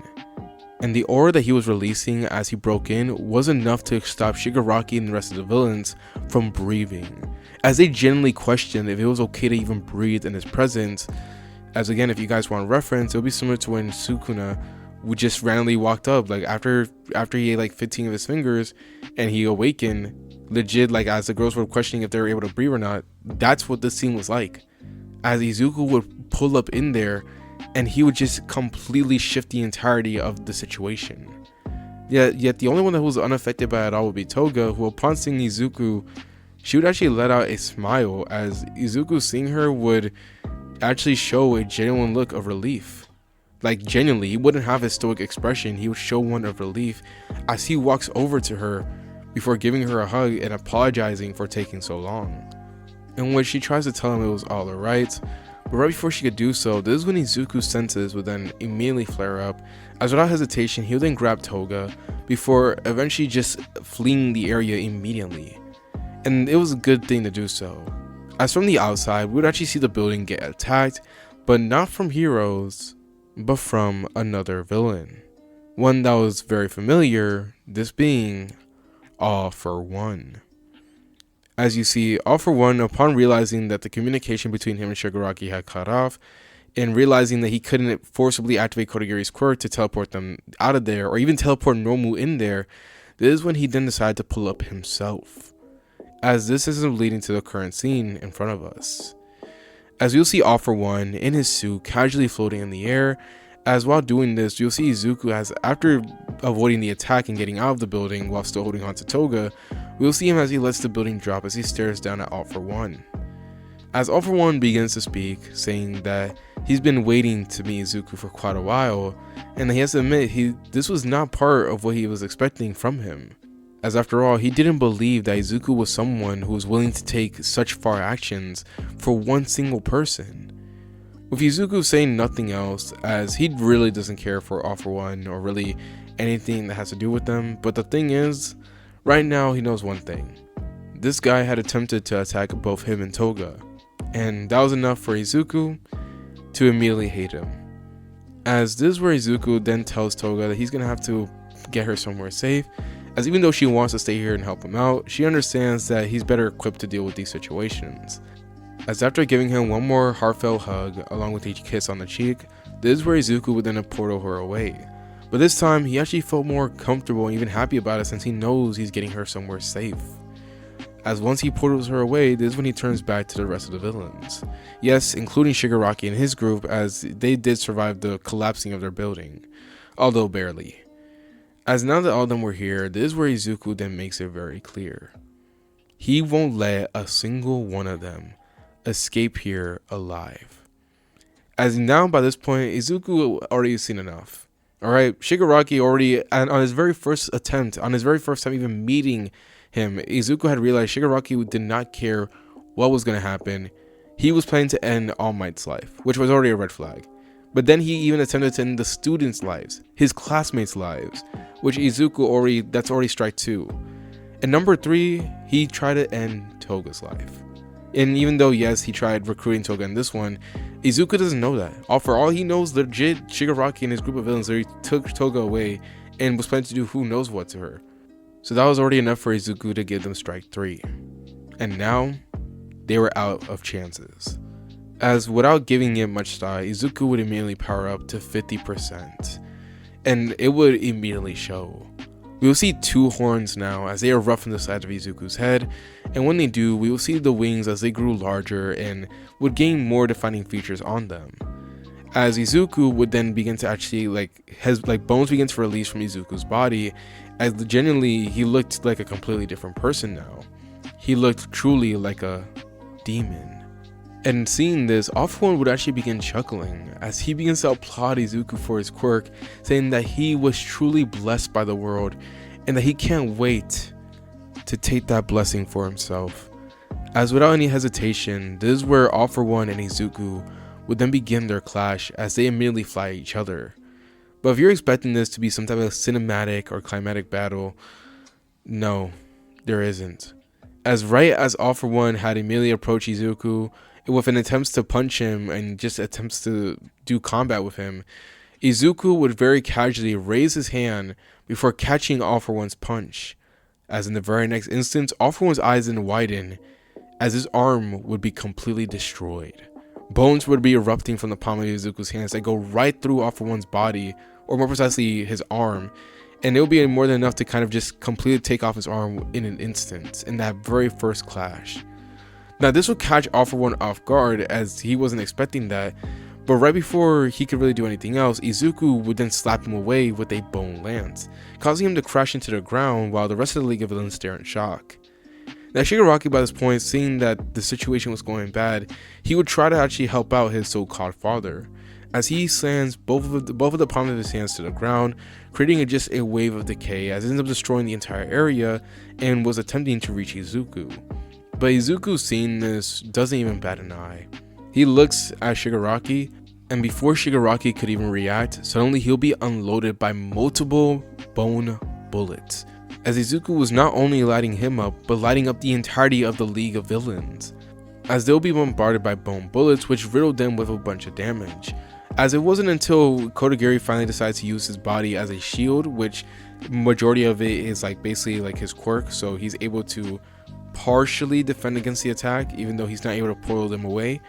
But still, it was enough to defend his comrades enough to the point where they're able to still be alive, although barely. As right now they had to figure out a way to get out of here. But before they could though, this is when suddenly All For One would then burst out of the ground as he rushes at Izuku, as this time he then shoots out a generous air cannon at him. As the air cannon would rush at Izuku, with him looking at it before just casually getting hit by it. As All For One seeing this then begins to once again laugh, saying that it's been so long since he has wanted someone's blessing this much. As in All For One's eyes, he sees these quirks as blessings, and something that he rightfully deserved. So seeing Izuku be given this, it was as if everything was getting given to him on a silver platter. Like this was his for the taking. However, unfortunately for All For One, this wasn't a blessing for him to take. Nah. It was a curse. And it was one that Izuku fully accepted.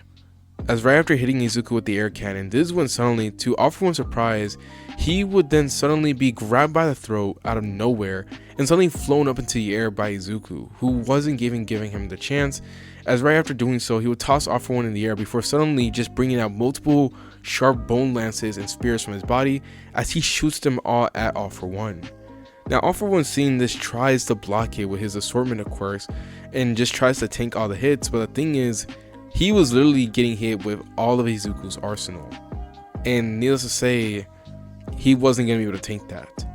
As suddenly as he tries to block all of this, he would just be riddled from not only just all the spears and everything that Izuku was chucking, but he was getting hit from all directions.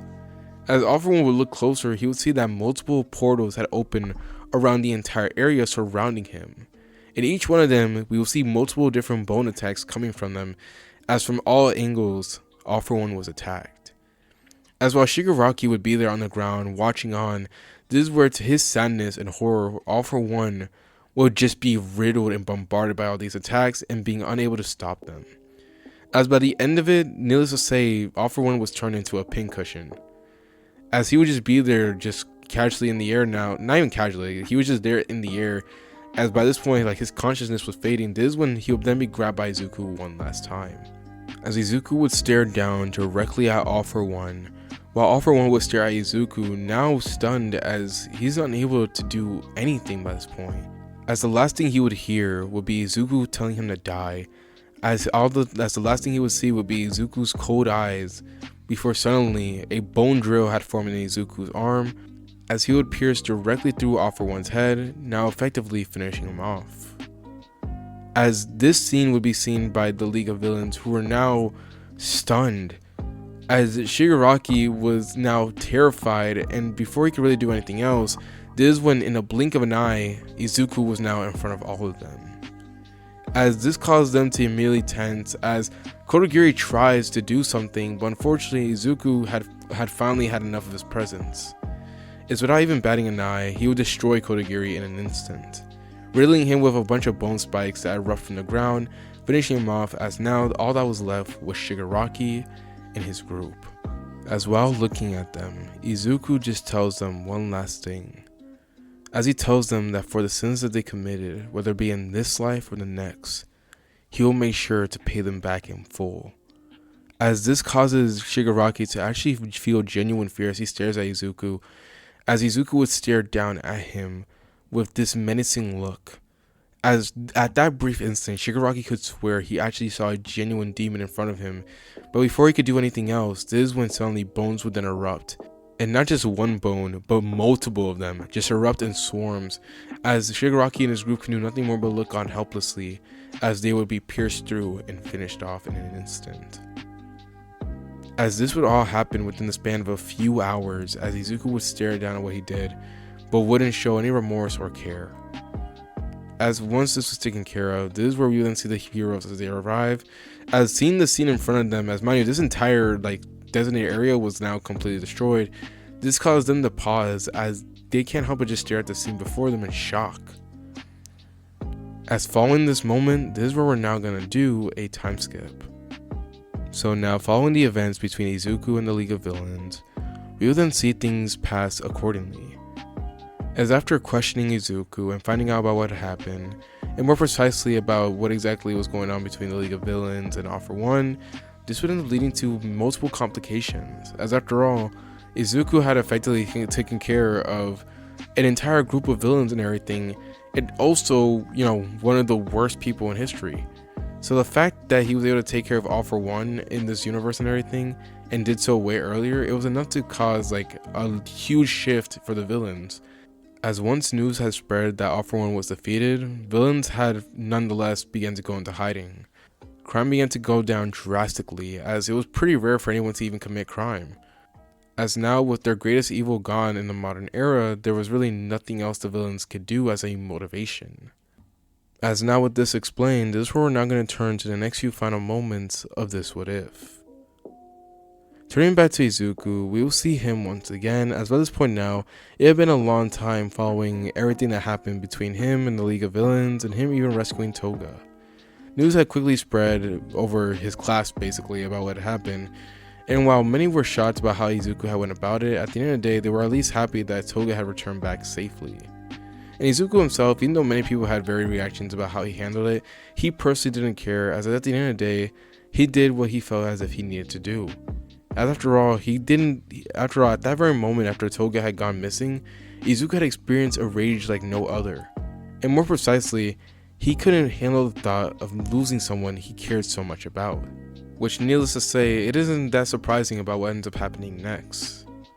As turning to the very moment, we'll see Izuku as he would just be chilling at the beachside area that was nearby his home. As he would be there looking at the waves, as currently it would be nighttime, and while he'll be doing this is when the sound of footsteps would then be heard, as this is where familiar arms would then wrap around him, this being from Toga. As she had arrived there to spend time with him, as currently right now we'll see the two of them as they look at the waves and look at the starry sky in front of them. As Toga would comment about how pretty the sky was, with Izuku after hearing this actually remembering about what he was planning to do, as oddly enough, despite everything that he'd done, he had almost completely forgot about it until at this very moment. As here at that moment, we'll see Izuku as he'll then get up, before turning to Toga, who was already waiting patiently, as she could already tell where this was going, but even though she does, we could see that she would be patiently waiting, with a genuine smile on her face. As Izuku seeing this, would then finally decide to go through with it, as this is where we will see him actually confess to Toga, which she ends up obviously accepting. As after this, we will see the two of them as they would then get into a relationship, as from here we will now turn to multiple years into the future. As doing a bit of a montage, we will see Izuku, as throughout the years that go by, we will see him as he begins to he accomplishes a large amount of things. As he would end up getting more popular and getting more achievements under his belt, to the point where he gains recognition throughout the entirety of just the world itself. As due to his numerous achievements, and due to all the things that Izuku had done, Izuku would eventually end up getting the title of #1 hero, even though he didn't really want it. But regardless of that though, that did not stop him as he continued to help out and do his best, and even prepare the next generation. As the last thing we will see from this What If would be Izuku, as currently right now we will see him casually sitting down, as next to him would be his wife, which would be Toga, as currently right now they would be watching their kids, or aka the next future generation of heroes. As you'll see Izuku as he would have his usual stoic expression, although this time we will see a break into a genuine smile. As now with this being said, this will be the end to What If Deku had Zenon's abilities. Thank y'all so much for tuning to this What If. I really hope y'all do enjoy. As much as I'd like to talk a little bit more about everything else, unfortunately right now your boy is tired. It is 4:37 a.m. Your boy has been recording for a while. So needless to say, y'all, it's your host, Seiji Samurai here, and he's signing off.